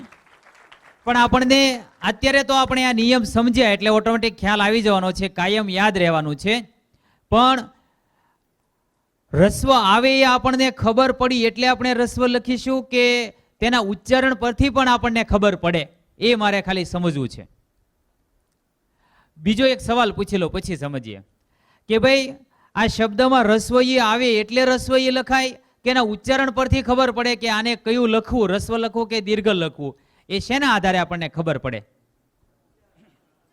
ઉચ્ચારણના આધારે ખબર પડે. શેના આધારે ખબર પડે? ઉચ્ચારણના આધારે. એટલા માટે એવું કહેવાય, એક વાક્ય મેં લખ્યું હતું પેલી સમજૂતીની અંદર, ભાષાના નિયમો છે એ બોલચાલ પ્રમાણે શિષ્ટ રીતે એનું ઉચ્ચારણ થાય, તેના આધારે નિયમો નક્કી થાય. નિયમો નક્કી થતા હોય એ પ્રમાણે ભાષા બોલાય નહીં. બરાબર? પણ ભાષા જે રીતે બોલાતી હોય તે રીતે નિયમો નક્કી થતા હોય. એટલે આપણે એમ સ્વાભાવિક રીતે સહેજે બોલીએ દુનિયા કે 11 તો આપણે ત્યાં જોઈએ કે ઝડપથી બોલાઈ જાય છે. અને જ્યારે આપણે શાળાકીય તો અત્યારે આપણે જોયું કે ભાઈ આમાં દીર્ઘ છે, પણ કદાચ આપણે કોઈ પણ માણસને અત્યારે જે આપણા સેમિનારમાં હાજર નથી એવા કોઈ પણ વ્યક્તિને આપણે બે શબ્દોનું ઉચ્ચારણ કરવા માટે કહીએ કે વાંચવા માટે કહીએ તો એ વાંચે ત્યારે તેનું ઉચ્ચારણ જે હોય એના પરથી પણ આપણને ખ્યાલ આવી જાય કે અહીંયા એનું ઉચ્ચારણ દીર્ઘ જ થયું છે. બરાબર? કારણ કે શબ્દની અંદર જ દીર્ઘ ઉચ્ચારણ છે અને એટલા માટે એ દીર્ઘ લખાય છે. એટલે લેપટોપની ખામી હતી એને કારણે થઈને. અને બીજી મારી ધ્યાન ચૂક કહેવાય, સરસ ચૂક કહેવાય કે ભાઈ એ રહી ગયું, નહીતર મેં એક વખત જોયું પણ હોય. બરાબર? પણ એ નાની સ્ક્રીનમાં ન દેખાયું હોય એટલે ક્યારેક આપણી પણ ભૂલ પડે. એવું નથી કે આપણું બધું જ સાચું હોય, કાયમ માટે જ સાચું હોય. એટલે કદાચ તારો જવાબ જે અત્યારે આપણે વિચારી એની કરતાં જુદો હોય તો ચાલશે, કંઈ વાંધો નહીં. બીજી એક વાત કહી દઉં, તું ઊભો જ રહે. હું જે સેમિનાર લઉં ને એમાં જુદા જુદા પ્રકાર છે. છેલ્લે હું લખીશ કે આટલા આટલા સેમિનાર લઈએ છીએ. એમાં સેમિનારમાં હું પહેલાં 2 વાત કહું. એક કે સેમિનાર પૂરો થાય ને ત્યાં સુધીમાં તમને કેટલું આવડ્યું ને એની કરતાં તમારો આત્મવિશ્વાસ વધે અને તમારા મનમાં પ્રશ્ન ઊભો થાય, એ પ્રશ્ન પૂછવાની તમારામાં હિંમત આવે. એટલે હું માનીશ કે મારો સેમિનાર સફળ થયો. નહીં કે તમને કેટલા શબ્દો આવડ્યા એટલે સેમિનાર સફળ. બરાબર, આ બે વસ્તુ તો થવી જ જોઈએ. આપણો આત્મવિશ્વાસ વધવો જોઈએ. બરાબર, આત્મવિશ્વાસ વધે જરૂરી છે. તમારી અંદર આત્મવિશ્વાસ હશે તો આજે નહીં આવડ્યું કાલે આવડી જશે, પણ પૂછતા ગભરાતા હશું તો કદાચ ક્યારેય નહીં આવડે. એટલા માટે એક ચીનની કહેવત યાદ આવે. ચીનમાં એક કહેવત છે કે આજીવન મૂર્ખ રહેવો કરતા 1 મિનિટ માટે મૂર્ખ બનવું સારું. આવી કહેવત શા માટે પડી છે એનું પણ કારણ છે કે આપણને ન આવડતું હોય એટલે આપણે ક્લાસમાં ઊંચી આંગળી કરીને પૂછીએ કે સર આનો અર્થ શું થાય, એટલે બાકીના તરત આપણી ઉપર હશે કે લ્યો આટલું નથી આવડતું, સાવ ડફોળ છો, એમ કહીને આપણી પર હશે. પણ પૂછી લઈએ, સમજી લઈએ એટલે આપણને લાઈફ ટાઈમ આવડી જવાનું છે. પણ આપણે જો કોઈને પૂછીએ જ નહીં અને આપણને આવડ્યું જ ન હોય તો એ આખી જિંદગી જ ન આવડે. એટલા માટે થઈને ન આવડે તો પણ પૂછવાનું અને જેવું સમજાવ હોય કહેવાનું, હવે તારો વારો, તું શું સમજ્યો, ભલે ને જેવું સમજ્યો એવું. ઓકે, તો હવે જે સ્વતંત્ર શબ્દ, આપણે હું તારું કન્ક્લુઝન મારી રીતે કહી દઉં કે આપણે શબ્દને સમજવાનો છે કે સ્વતંત્ર શબ્દ છે કે શબ્દ પરથી બનેલો શબ્દ છે. બરાબર છે, કોઈ પણ શબ્દને આપણે જોઈએ અને છૂટો પાડીએ તો બંનેના અર્થ અલગ અલગ થતા હોય. દાખલા તરીકે ચુંબક, તો આપણને ખબર પડે કે ચુંબક એક પદાર્થ છે. ચુંબકીય એટલે ચુંબકને લગતું. બરાબર, શાળા તો ખબર પડે કે ભાઈ આ શાળા. શાળાકીય એટલે શાળાને લગતું. બરાબર, તો આવી રીતે બંને અલગ અલગ શબ્દો થતા હોય તો આપણને ખબર પડે કે એને પ્રત્યય લાગીને બનેલો શબ્દ હોય તો એમાં મોટા ભાગે ઈય પ્રત્યય લાગેલો હોય. ઈય, અનીય, અણીય કે કીય પ્રત્યય લાગ્યો હોય તો એમાં દીર્ઘ ઈજ આવે છે. સ્વતંત્ર શબ્દો હોય એવા મોટા ભાગનામાં રસ્વઈ છે. પણ સંસ્કૃત તત્સમ શબ્દો જે 5-7 શબ્દો છે એ આપણે યાદ રાખી લેવા જોઈએ. એ પણ સ્વતંત્ર જ છે. પિયુષ તો પી અથવા પીયુ અને યશ અલગ અલગ નથી, એ પણ સ્વતંત્ર શબ્દ જ છે, પણ એ સંસ્કૃતના તત્સમ શબ્દો છે. એ 5 શબ્દો જ છે, વધારે નથી. એટલે એ આપણને સહેજે યાદ રહી શકે. હવે તમારે કોઈને કંઈ પ્રશ્ન હોય, એટલું સમજાય, એમાં કંઈ પણ ચર્ચા કરવી હોય તો આપણે પૂછી લઈએ, પછી આગળ વધીએ. છે કોઈના મનમાં કંઈ પ્રશ્ન? જેટલું પૂછશો એટલું તમને વધારે આવડશે, એટલું યાદ રાખજો. હા બોલો મિત્ર.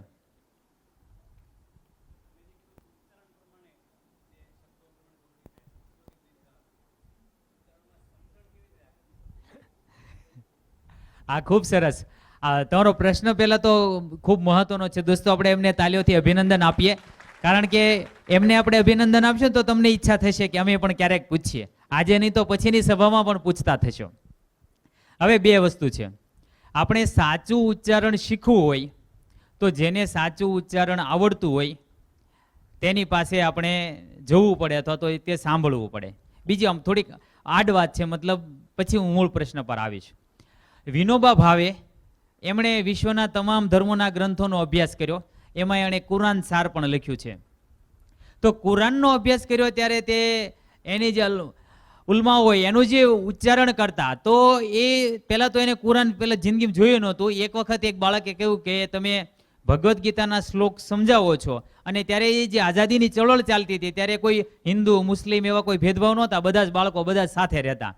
તો મુસ્લિમ બાળકને એમ થયું કે મારે કુરાન શીખવું છે, તો એ મને શીખવો. તો ત્યારે વિનોબા ભાવે કહ્યું કે મેં જ કોઈ દિવસ કુરાન જોયું નથી, કશું વાંચ્યું નથી, તો હું તને કેવી રીતે શીખવી શકું. એટલે એણે પોતે કુરાન વાંચવાનું શરૂ કર્યું. પછી એક શિક્ષક પાસેથી શીખ્યા, એ વિસ્તારમાં જે શિક્ષક હતા એની પાસેથી, પણ એના ઉચ્ચારણ પણ પૂરેપૂરા શુદ્ધ ઉચ્ચારણ નહોતા. પછી રેડિયોની અંદર જે આવતા હોય ને જેના શુદ્ધ ઉચ્ચારણ હોય તેને પણ સાંભળ્યા અને તેમાંથી એ શીખ્યા. એટલે આપણે જેના સાચા ઉચ્ચારણ હોય, શુદ્ધ ઉચ્ચારણ હોય એવા કયા કયા વ્યક્તિઓ છે એ આપણે જોવું પડે, તેને સાંભળવા પડે અને પછી આપણને ઉચ્ચારણ થાય. સુરતના એક ખૂબ સારા સાહિત્યકાર હતા ભગવતી કુમાર શર્માજી, તો એના ઉચ્ચારણ એટલા શુદ્ધ હતા. ક્યાંક ક્યાંક એમની જે કવિતાનું પઠન કે વિડીયો રેકોર્ડિંગ હોય ને તમે જો સાંભળો તો એના ઉચ્ચારણ પરથી જ આપણને ખબર પડી જાય કે અહીંયા અનુસ્વાર છે આ શબ્દમાં, અહીંયા અનુસ્વાર નથી, અહીંયા રસ્વઈ છે, અહીંયા દીર્ઘઈ છે. ઉચ્ચારણ પરથી જ ખબર પડી જાય, એટલું શુદ્ધ એમનું ઉચ્ચારણ હતું. તો એનો એક જ રસ્તો છે, સાચું ઉચ્ચારણ જે લોકો કરતા હોય તેનું આપણે સાંભળવું પડે. બરાબર. અને મૂળાક્ષરો જે છે થોડીક વસ્તુ આપણે જોઈ લઈએ.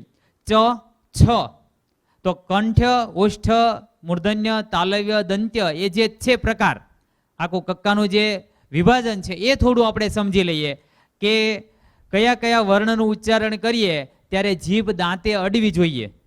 એટલે એને માટે થોડીક આપણે પ્રેક્ટિસ કરીએ, પછી દરેક વખતે આપણે બોલીએ ત્યારે દાંતે લઈ જવાની જરૂર ન હોય. આપણી પ્રેક્ટિસથી આપણને ખ્યાલ આવી જાય. બીજી એક નાનકડી વાત કરીએ. આપણે મોટર ડ્રાઇવિંગ શીખવા માટે જઈએ ત્યારે શીખતા હોય ત્યારે આપણી પાસે મોબાઈલ હોય, મતલબ ચાલુ મોબાઈલે વાત કરીએ નહીં, બરાબર. બાજુવાળો છે વાતચીત કરતો હોય તો આપણે ઘડીક વાતો બંધ કરીને મારું ધ્યાન ત્યાં જતું રહે છે, બરાબર. આપણે એકદમ એકાગ્ર થઈને ગાડી ચલાવતા હોઈએ તોય પેલો શીખવાવાળો એમ કહે છે કે ભાઈ તારી ગાડી આડી અવળી થતી રહે છે. પણ એકદમ પછી આવડી ગયા પછી શું થાય? કારની અંદર બેઠેલા બધા ગમે એટલી ધીંગામસ્તી કરતા હોય, કોઈનો ફોન હોય તો આપણે રિસીવ કરીએ, પણ તોય ગાડી એકદમ પૂરપાટ ઝડપે જતી હોય અને તોય સીધી લીટીમાં જાય. તો એનો મતલબ છે practice. Practice makes perfect man. એટલે વારંવાર આપણે એક સજાગ બની જઈએ તો પછી આપણને સાચું ઉચ્ચારણ આવડી જાય. એના માટે આપણે આપણું ચેક કરવું પડે. હવે હું તમને બીજો એક ટાસ્ક આપું, એટલે કે એક પ્રશ્ન આપું. મેં એક વાક્યમાં એક શબ્દનું ખોટું ઉચ્ચારણ બિલકુલ ખોટું કર્યું હતું. થોડું ઘણું ખોટું તો બીજું હોઈ જ શકે, પણ જે હું શબ્દ બોલ્યો તો બિલકુલ ખોટું હતો. પછી મને તરત ખ્યાલ આવી ગયો હતો કે મેં અહીંયા ખોટું ઉચ્ચારણ કર્યું. તમે પકડ્યા હોય તો ઊંચી આંગળી કરીને કહી શકો છો. એ આપણે સજાગ રહેવું પડે, બરાબર. હું તમને કહી દઉં, મકાન ખરીદવા બાનું આપવું પડશે, એમાં હું બહાનું શબ્દ બોલી ગયો હતો. તો બાનું એટલે બે ઉચ્ચારણ કરીએ. બાનું એટલે સારા ઘરની સ્ત્રી, અને બાનું એટલે સોદા પેટે એડવાન્સ નક્કી કરેલી રકમ, અને બહાનું એટલે ખોટી યુક્તિ પ્રયુક્તિ, બરાબર. જે આપણે કામ ન કરવું હોય ને એના માટે જે કંઈ વિચારો આપણે કહીએ કે ભાઈ મને આમ તકલીફ છે કે તેમ તકલીફ છે, બહાનું. તો આપણે એક વખત એમ થાય કે મારે સાચું શીખવું છે. પહેલામાં પહેલી પ્રક્રિયા, આખી પ્રોસેસ ત્યાંથી શરૂ થાય. પહેલા આપણી અંદર એક ભાવ જાગવો જોઈએ કે મારે સાચું શીખવું છે. પછી સાચું શું છે ને ખોટું શું છે એનો આપણને ખ્યાલ આવી જવો જોઈએ. તો આવી જ જવાનો છે, બરાબર. એવી રીતે ચ અને છ એની વાત કરી, અને એવી રીતે બાકીના જે છે સ, શ, શ, સ, તો એ ઉચ્ચારણો જે છે એ પણ આપણે ધ્યાન રાખવા જોઈએ. અને બાકીના સામાન્ય ઉચ્ચારણો છે એ તો આપણને ઓટોમેટિક ખ્યાલ આવી જવાનો છે. એમાં આપણે ભૂલ ઓછી કરવાના છીએ, બરાબર. એટલે થોડાક સજાગ રહેશું એટલે ખ્યાલ આવી જશે. હજી કોઈ સવાલ હોય અથવા તો તમારા સવાલને બરાબર હું ન્યાય ન આપી શક્યો હોય તો પણ પૂછવાની છૂટ છે. હા બોલો મિત્ર.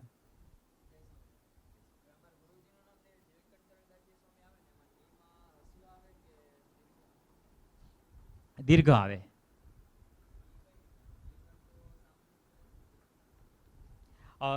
એનું લેખિત હું તમારે નીલ શબ્દ, મૂળ શબ્દ છે નીલ. નીલ એટલે નીલ એક રંગનો જ આકાર થયો, બરાબર છે. આપણે હમણાં જ બહુ વિવાદમાં જે ચાલ્યું, તો નીલ એટલે જે બદામી જેવો જે રંગ થયો છે તે, બરાબર. તો નીલકંઠ એટલે જેમનો કંઠ બદામી જેવા રંગનો છે તે. નીલ બે શબ્દ આવે. અંગ્રેજીની અંદર એક સ્પેલિંગ છે, ગુજરાતીની અંદર નીલ રસ્વ છે જ નહીં, બરાબર. સંસ્કૃત અને ગુજરાતી એ બંનેની અંદર નીલ દીર્ઘ ઉચ્ચારણ જ છે અને દીર્ઘ લેખન છે, બરાબર. તો હવે નીલનું રંગનો સમાનાર્થી શબ્દ મને અત્યારે ઓન ધી સ્પોટ મળતો નથી, તો તમને એ સમજાઈ ગયું. તો નીલ NILL, નીલ એટલે નહીં, ખાલી શૂન્ય. એ અંગ્રેજી શબ્દમાં નીલ, એનું ઉચ્ચારણ રસ્વમાં નીલ થાય છે. બાકી ગુજરાતી શબ્દમાં નીલ રસ્વ આમ છે નહીં. અંગ્રેજી શબ્દનું ઉચ્ચારણ રીતે લખીએ તો બરાબર છે. એટલે નીલકંઠ ચરણદાસજી સ્વામી એમાં નીલ દીર્ઘ આવે. મેં હમણાં જ એક મારા લેખનની અંદર વાત લખી હતી કે આપણે ખોટા ઉચ્ચારણ કરીએ, અભણ લોકો અથવા ઓછું ભણેલા લોકો જે લખે છાપે ત્યાં ખોટું લખે એ તો થોડું કંઈ વાજબી છે, પણ શાળા ચલાવનાર લોકો પોતે શાળાનું નામ નક્કી કરે ત્યારે એ નામ જ ખોટું લખે, અને એ જ ખોટું નામ વિદ્યાર્થીઓના લિવિંગ સર્ટિફિકેટમાં, હોર્ડિંગ્સમાં, બધી જ જગ્યાએ ખોટું હોય. એટલે તમને નીલ માધવ વિદ્યાલય જોવા મળશે અને ત્યાં નીલ ખોટું જ લખેલું છે, બરાબર. એટલે ઘણું બધું ખોટું ચાલે છે દોસ્તો. એટલે આમાં બધાએ ઘણું બધું કામ કરવું પડે એવું છે. પણ હવે ભગવાનની કૃપાથી થશે, થોડું થોડું તો થશે જ એવો મને વિશ્વાસ છે. કારણ કે આ સેમિનાર છે એ ઘણી બધી શાળાઓમાં યોજાય છે, અને જ્યારે સ્વામીજી પણ મંદિરમાં પણ આ રીતે કાર્યક્રમ યોજીએ ત્યારે વિશેષ આનંદ છે. તો ફરી એક વખત ભક્તોને અને સંતોને પણ તાલીઓથી વધાવીએ એટલે ધીમે ધીમે થશે. આજે તમે આટલા વિદ્યાર્થીઓ શીખ્યા છો તો બાકીનાની સાથે ચર્ચા કરશો એટલે આ છે એ મલ્ટીપ્લાય રૂપે એટલે કે અનેક ગણા થશે. તમે 10 જણાને શીખશો, એ વળી બીજાને શીખવે. હજી કોઈ મિત્રને કોઈ સવાલ હોય તો આપણે સવાલ લઈએ ને આગળ વધીએ. જો આમાં સમજશું ને જેટલું એટલી વધારે મજા આવશે. બરાબર? જે નિયમ શીખવાના છે ને એ તો આ નાનકડી જે પુસ્તિકા છે ને એ તમે ઘરે વાંચીને તે નિયમ પછી સમજાઈ જશે. અને પછી પણ જે નહીં સમજાયા હોય એ સ્વામીજીની હજી પણ ઈચ્છા છે કે આપણે ફરીથી પણ ક્યારેક કાર્યક્રમ રાખીશું. તો ત્યારે પણ જે પ્રશ્નો હશે એ પણ આપણે થોડા લઈ શકશું. બોલો મિત્ર.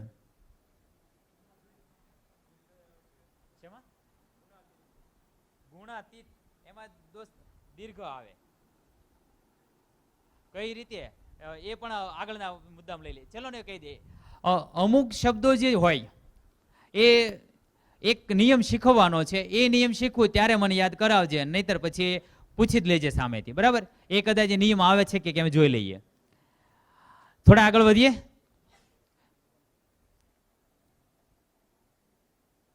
હવે આપણે વચ્ચે વચ્ચે મેં વાત કરી હતી કે ભાઈ આપણે થોડું થોડું અંગ્રેજી લેતા જશું ને ગુજરાતી લેતા જશું.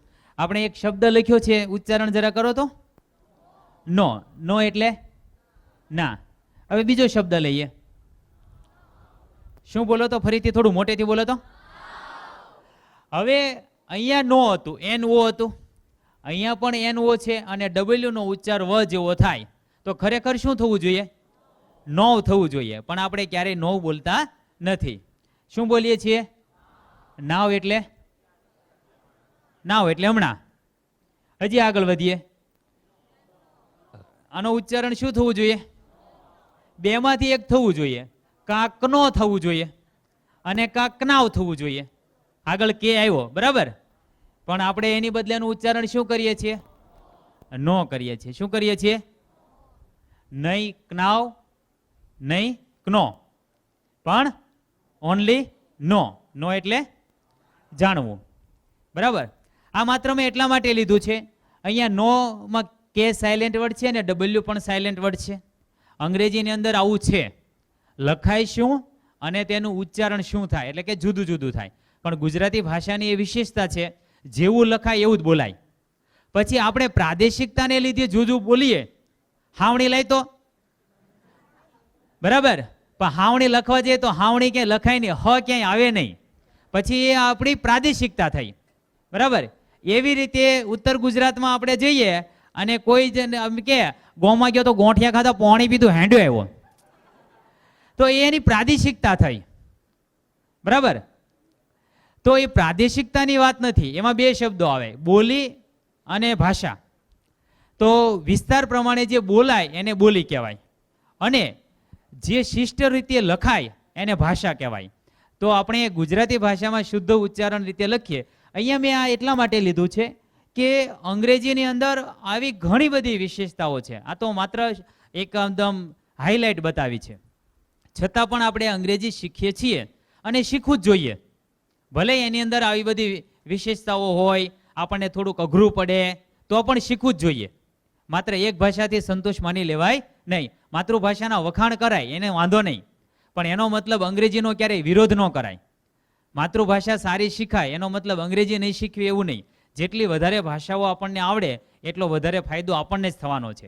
એટલે અંગ્રેજી પણ સારું શીખવું જોઈએ. પણ માત્ર મારે આ 3 શબ્દો બતાવીને કહેવું છે એટલું કે અંગ્રેજીની અંદર આપણે આટલી બધી ચોકસાઈ રાખીએ, કાળજી રાખીએ, આટલું બધું જુદું જુદું હોય તો પણ શીખીએ, તો ગુજરાતીમાં એટલું બધું અટપટું નથી. ભલે આપણને લાગે પણ એટલું બધું નથી, અંગ્રેજી જેટલું નથી. અને બીજું કે ગુજરાતી આપણી માતૃભાષા હોવાથી આપણને ઘણું સહેલાઈથી આવડી શકે. હજી બીજા 2 શબ્દો લઈ લઈએ પછી પાછું આપણે આગળ વધીએ. બોલો તો થોડું ઉલટા સુલટા કરી દઈએ. ઉલટા પુલટા. ઓન. ઓન એટલે હવે ખરેખર શું થવું જોઈએ? ઓને થવું જોઈએ. શું થવું જોઈએ? પણ આપણે સપનામાં કોઈ દી વિચાર્યું નહીં. બરાબર ને? આટલા વર્ષમાં કોઈ દી વિચાર્યું ઓને એમ? કારણ કે આપણે કાયમ માટે જ્યારથી આપણને વાંચતા આવડ્યું ત્યારથી આપણે શું લખ્યું છે? 1. બાલ ભવનમાં હોય ત્યારથી જ ABCD ની સાથે 1 to 10 લખતા આવજો. એટલે 1 જ ઉચ્ચાર કર્યો છે. એટલા માટે આપણને ઓને ક્યારેય વિચાર પણ આવ્યો નહીં. એનો ઉચ્ચાર અંગ્રેજીના ઉચ્ચારણના ભેદભાવની અંદર, તફાવતની અંદર ઘણા બધા કારણો છે, એની પણ ઘણી બધી ચર્ચા થાય, પણ અત્યારે આપણે લેતા નથી. ચાલો દોસ્તો, હવે થોડા શબ્દો લખીએ. મિત્ર, તમારો સવાલ હજી બાકી છે, પણ એ આપણા મુદ્દામાં આવશે એટલે પછી લેશું, અને નહીંતર નિરાતે આપણે ચર્ચા કરી લેશું.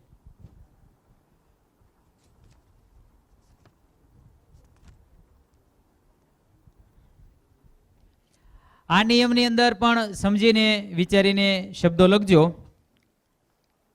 પહેલો શબ્દ છે નાગરિક.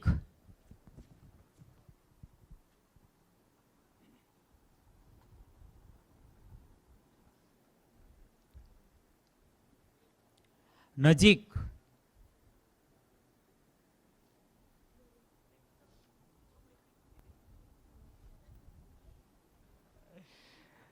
ત્રીજો શબ્દ દીપિકા.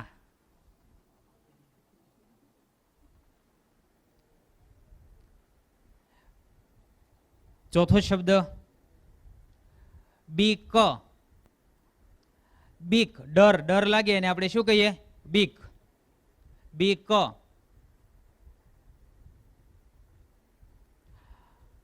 પાંચમો શબ્દ આયોજિત.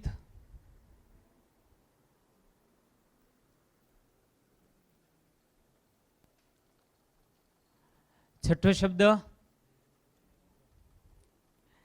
પ્રેરિત.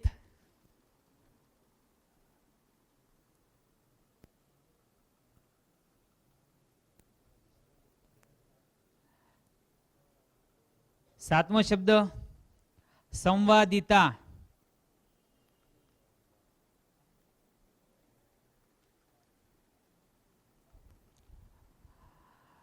આઠમો શબ્દ બારીક. એકદમ ઝીણું એવું હોય, સૂક્ષ્મ, એને કહેવાય બારીક. બારીક જંતુઓ, એવો શબ્દ આપણે વિજ્ઞાનમાં ભણતા હોઈએ.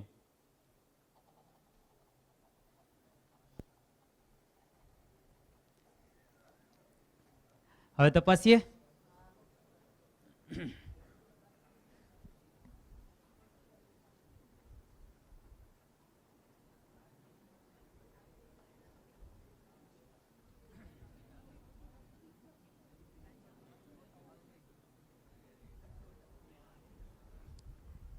બરાબર તપાસજો, પછી આપણે થોડી ચર્ચા કરીશું. અને હવે દોસ્ત, તારા સવાલનો જવાબ આમાં આપવાનો હતો, બરાબર?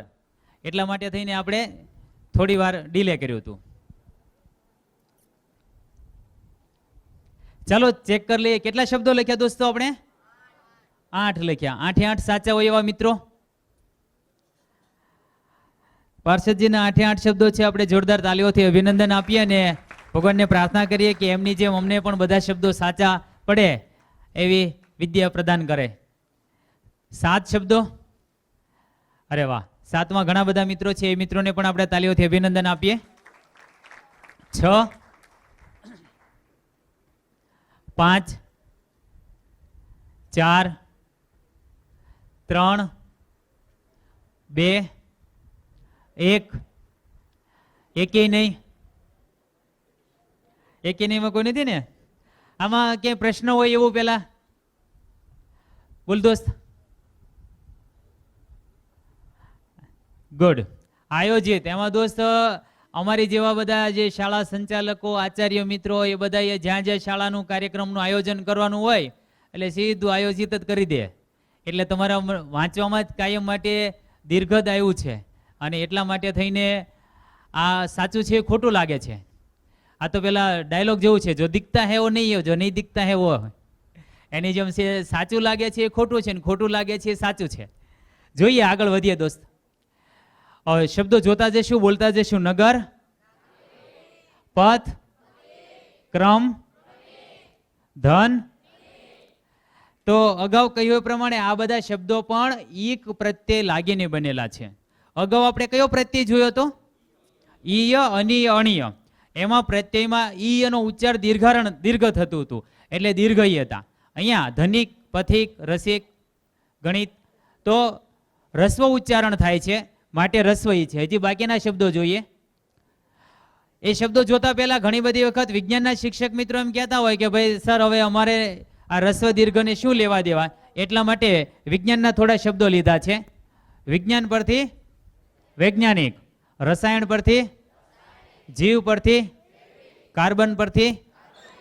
તો એ શબ્દો જો વિજ્ઞાનના શિક્ષકો સાચા શબ્દો લખે તો છેવટે વિદ્યાર્થીઓ તમે પણ સાચા લખી શકો. સામાજિક વિજ્ઞાન ભણાવનાર શિક્ષક પોતાના વિષયમાં આવતા શબ્દો સાચા લખે. ઇતિહાસ પરથી, ભૂગોળ પરથી, ધર્મ પરથી, રાજનીતિ પરથી. તો આ બધા શબ્દો આપણે કોઈ પણ વિષયના શિક્ષક હોઈએ સાચું લખીએ તો આપણા માટે પણ સારું છે, વિદ્યાર્થીઓ માટે પણ સારું છે. તો આ બધા એક પ્રત્યયવાળા શબ્દો હતા. એ બધા વિષયોની અંદર આવી શકે. કહેવાનું તાત્પર્ય એટલું હતું. ઈકા પ્રત્યયવાળા ચંદ્ર, દીપક, નાયક, બાલક. હવે ઈત પ્રત્યયવાળા ગણ, એકત્ર, આયોજન. તો દોસ્તો આયોજન મૂળ શબ્દ છે, એના પરથી આયોજિત બને, એમાં ઈત પ્રત્યય લાગે છે, બરાબર. પણ સામાન્ય રીતે અત્યારે શું છે કે ભાઈ પહેલાના સમયમાં વર્ષો પહેલા જે વિદ્યામાં પૂરેપૂરા પારંગત થતા પછી ગુરુ બની શકાતું, બરાબર. એમને ગુરુ બની શકાતું નહીં. અત્યારે પરીક્ષા પાસ કરી લઈએ પછી એ કોઈ પણ પાસ કરી દે ને કોઈ પણ રીતે પાસ કરી દે, અને તો પણ ગુરુ એટલે શિક્ષક બની શકાય. એટલે એને લીધે થઈને ઘણું બધું ખોટું પણ ચાલે છે. તો સાચું આ છે.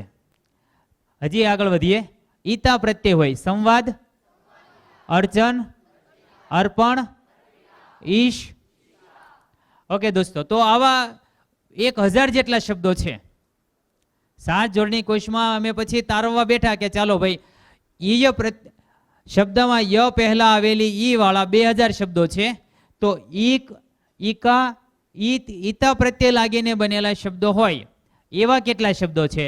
તો 1000 કરતા વધારે શબ્દો છે. એટલે આ 2 નિયમ તમે યાદ રાખો તો કમસે કમ 3000 થી વધારે શબ્દો સાચા આરામથી લખી શકો.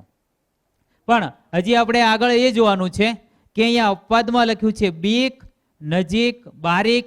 એમાં ઈક પ્રત્યે લાગેલો નથી. દાખલા તરીકે બી અને ક એવું જુદું નથી.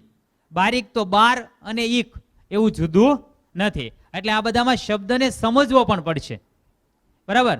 ફરીથી પડપૂછિયાને યાદ કરી લઈએ કે ભાઈ પડપૂછિયા વાળું અડધું સમજીને કામ કરશું તો ચાલશે નહીં. પૂરેપૂરું સમજવું પડશે. પ્રત્યય લાગ્યો છે કે નથી લાગ્યો, શું છે એનો જે પ્રત્યય છે એ રસ્વનું ઉચ્ચારણ છે કે દીર્ઘ ઉચ્ચારણ છે એ પણ આપણે સમજવું જોઈશે. એવો એક શબ્દ છે રમણીક, અહીંયા પહેલા લખ્યું છે. તો રમણીય અને રમણીક સંસ્કૃત તત્સમ શબ્દ છે, બરાબર. ઘણા લોકો રમણીકમાં હણી રસ્વ કરતા હોય છે. એક પ્રત્યે એક વખત સમજાઈ જાય કે એક પ્રત્યે રસ્વ એટલે બધે રસ્વ કરવા માંડે, પણ એવું ન ચાલે. બધું બરાબર સમજવું પડે, પૂરું સમજવું પડે. તો દોસ્તો હવે તમારો સવાલ હતો આમાં ઈત પ્રત્યયવાળા રસ્વ ઈ ને ઈતા પ્રત્યય તો ગુણાતીત, બરાબર. એમાં તો તીત છે, પણ અતીત શબ્દ જે છે, બરાબર, એમાં અતીત એ સંસ્કૃત તત્સમ પ્રત્યય છે. અને એ પ્રત્યય જેમાં જેમાં લાગે એમાં દીર્ઘ ઈદ રહે. એટલે ગુણાતીત, ગુણથી પર, એટલે એ દીર્ઘ જ આવે. સંસ્કૃત શબ્દ છે અને એમાં ઈત છે દીર્ઘ જ આવે. કેવું આવે મિત્ર? એવા ઘણા શબ્દો છે. જેવી રીતે આપણે ય પહેલાના ઈ રસ્વવાળામાં પિયુષ, તુર્ય, ગરીયસે લીધે, એવી રીતે આ ઈત પ્રત્યયમાં સંસ્કૃત તત્સમ શબ્દો ઘણા છે. અને એમાં સંગીત, તો એમાં સમ એટલે સાથે અને ગીત એટલે ગીત. સાથે મળીને ગીત ગાઈએ, શીખીએ એટલે સંગીત. નહીતર આપણને એમ થાય સંગ અને ઈત એટલે સંગીત, પણ એમ શબ્દ બનેલો નથી. તો સંગીતમાં ગી દીર્ઘ છે. એટલે થોડું થોડું સમજવું જોઈશે. આમ અત્યારે એક દિવસમાં બધું સાંભળી લો એટલે થોડુંક અઘરું બી લાગે કે સર તમે તો એક દિવસમાં માથું ભમાઈ દીધું. પણ એટલું અઘરું નથી. ધીમે ધીમે સમજીએ તો ઘણું બધું થઈ શકે તેવું છે. હવે આટલું સમજીએ એમાં કોઈને કઈ પ્રશ્ન હોય તો પેલા થોડી ચર્ચા કરી લઈએ, નહીતર પછી આગળ વધીએ. હા બોલો.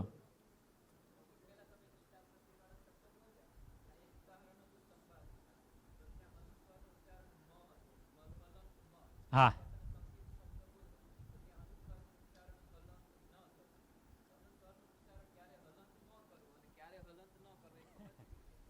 ઓકે, સરસ. જો પહેલા તો પ્રશ્ન પૂછવા બદલ આપણે ખૂબ તાલીઓથી અભિનંદન આપીએ. આપણે એવું સમજ્યા છીએ કે ન અને મ બે જ ઉચ્ચારણ થાય. ખરેખર એક વસ્તુ પહેલા આપણે એ સમજવી જોઈએ કે અત્યારે આપણી પાસે આટલી બધી ટેકનોલોજી છે, આટલું બધું છે, છતાં પણ આપણે કેટલું બધું ખોટું લખીએ છીએ. પણ આપણા જે ઋષિમુનિઓ હતા વર્ષો પહેલા આવું કંઈ નહોતું, ત્યારે એમણે કેટલું બધું સંશોધન કર્યું ને કેટલું લખ્યું છે. તો આ જે અનુનાસિક કહેવાય ને, તો અંગ, જ, ણ, ન અને મ આ 5 અનુનાસિક છે. ન અને મ માત્ર 2 અનુનાસિક નથી. તો જેમાં ક, ખ, ગ, ઘ એ પછીના શબ્દમાં આવતું હોય તો એનો ઉચ્ચારણ અંગ જેવું થાય. દાખલા તરીકે કંકુ, તો ન ત્યાં ઉચ્ચાર ન થાય, અંગ એવો ઉચ્ચારણ થાય. બરાબર? તો મેં એ શબ્દો લખ્યા છે, આ પુસ્તિકા હું આપને આપતો જઈશ એટલે ખ્યાલ આવશે. એના પેજ નંબર 20 પર આ બતાવેલું છે. કંકુ, ગંગા, શંખ, સંઘ. તો શંખ ઉચ્ચાર કરીએ ત્યાં અડધો ન લખીને આપણે શંખ એમ નથી ઉચ્ચારણ કરતા. બરાબર? જનરલી આપણી માતૃભાષાઓથી આપણને ઉચ્ચારણ આવડી ગયું હોય, પણ આપણે જોઈએ એનો થોડું આમ દીર્ઘ ઉચ્ચારણ, મતલબ એનું ઊંડાણમાં આપણે સમજવા પ્રયત્ન કરીએ ત્યારે આપણને ખ્યાલ આવે કે એનું ઉચ્ચારણ જુદું છે. એ ઉપરાંત છે ચંચળ, તો ત્યાં ઉચ્ચારણ નથી ન નથી મ, જ જેવો ઉચ્ચારણ છે. ચંચળ, ઝંઝાવત, મંજુલ, લાંછન.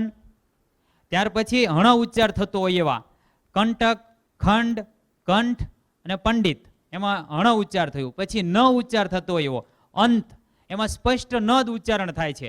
અંધ, પંથ, હિન્દ. બરાબર? અને મ ઉચ્ચારણ થતું હોય એવા ગુંફન, ચુંબક, સંપ, સંભવ. તો શેના પછી શાસ્ત્ર? તો એના માટે એટલા માટે આ બીજી પુસ્તિકા પછી તૈયાર કરવી પડે. સાચી જોડણી લાગેવાલી પહેલા તૈયાર કરી, પણ પછી થયું કે જે અડધું જ કામ થયેલું છે. એમ તો હજી આ પાપા પગલી જ છે, આની પછી પણ ઘણું બધું કરવું જોઈએ. પણ આમાં શું ભેગું લખાય, શું છૂટું લખાય, ક્યાં અનુસ્વાર આવે, ક્યાં ન આવે, આવે તો શા માટે આવે, એ બધી બાબતો એની અંદર સમજાવેલી છે. તો એ 5 પ્રકારના ઉચ્ચારણ છે. બરાબર? અને એ આપણે પછી થોડું તમે અભ્યાસ કરશો એટલે ખ્યાલ આવશે. છતાં ક્યાંય પ્રશ્ન હશે તો આપણે જોશું. હવે આપણે ગુજરાતીમાં તો થોડું જોયું, સાથે સાથે આપણે અંગ્રેજીની કમ્પેરિઝન કરવાની હતી કે ભાઈ આવા પ્રત્યય તમને એમ થશે કે સર તમે આવું બધું પ્રત્યય ને પૂર્વક ને આવું બધું લાવીને માથું ભમાઈ દીધું. તો આની કરતાં ઘણી બધી વખત કેટલાક મિત્રો કહેતો આની કરતાં અંગ્રેજી સારું, અંગ્રેજીમાં આવી કોઈ માથાકૂટ જ નહીં. તમારું શું કહેવું છે દોસ્તો? અંગ્રેજીમાં આવી કોઈ માથાકૂટ આવે? કેટલાક મિત્રો કહે છે સર અત્યાર સુધી ભણ્યા એમાં તો આવી જ નથી. બરાબર? આગળ આવે તો ખબર નહીં. તો આપણે થોડું અંગ્રેજી પણ જોઈ લઈએ. અંગ્રેજી જોતા પહેલા એક વખત નિયમ વાંચી લઈએ. વાંચો તો મોટેથી.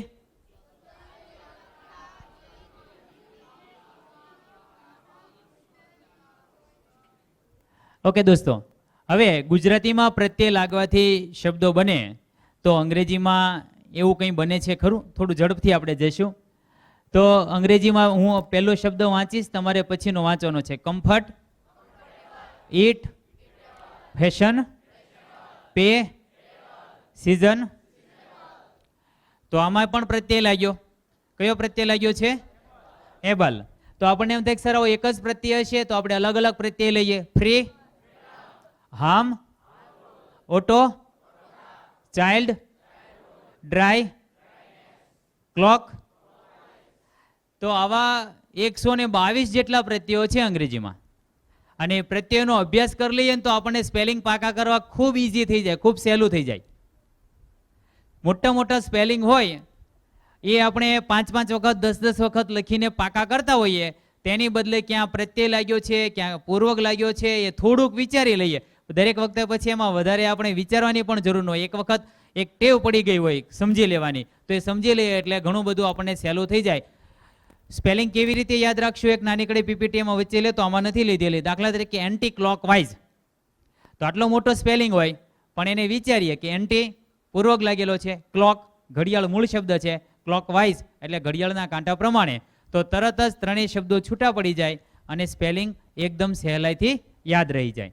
તો દોસ્તો ગુજરાતીમાં છે એવું ઘણું બધું અંગ્રેજીની અંદર પણ છે. હવે નાનકડું એવું મૂલ્યાંકન લઈ લઈએ. સામાન્ય રીતે અત્યારે MCQમાં 4 ઓપ્શન આવે. મેં તમને બ્રિટાનિયા 50-50 કરી દીધું છે. બરાબર? હવે તમારે માત્ર એક જ સાચો શબ્દ પસંદ કરવાનો છે. આમાંથી તમને 6 શબ્દો જરા ઝડપથી સાચા તમને જે લાગે એ લખજો. થોડીક ઉતાવળ રાખજો. એબી નહીં, ગુજરાતીમાં આપણે શબ્દ લખવાનો. હા, આ દોસ્તનો સવાલ સાચો છે કે સર અમે પરીક્ષામાં તો એબી લખતા હોઈએ છીએ અથવા તો માત્ર મીંડું કરતા હોય છે. આપણે આમાં કુંડાળા નથી કાઢવાના.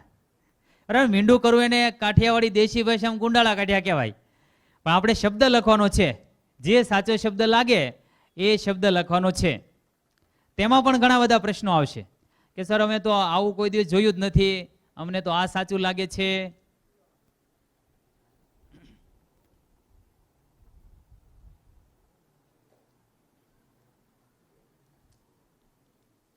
જેમને 6 શબ્દો લખાઈ જાય ઉપર હાથ કરે એટલે આપણને ખ્યાલ આવે કે આટલા મિત્રોને બધું લખાઈ ગયું છે. એટલે ઝડપથી આપણે તપાસીએ અને આગળ વધી શકીએ. ઘણા મિત્રોને લખાઈ ગયું છે, નીચે હાથ રાખીએ. થોડા મિત્રો બાકી છે, એકાદ થોડીક રાહ પણ જોઈએ.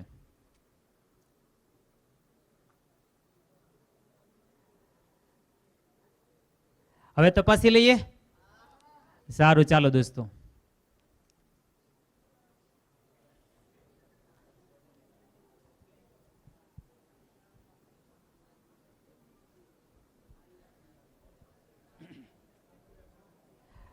બરાબર તપાસજો.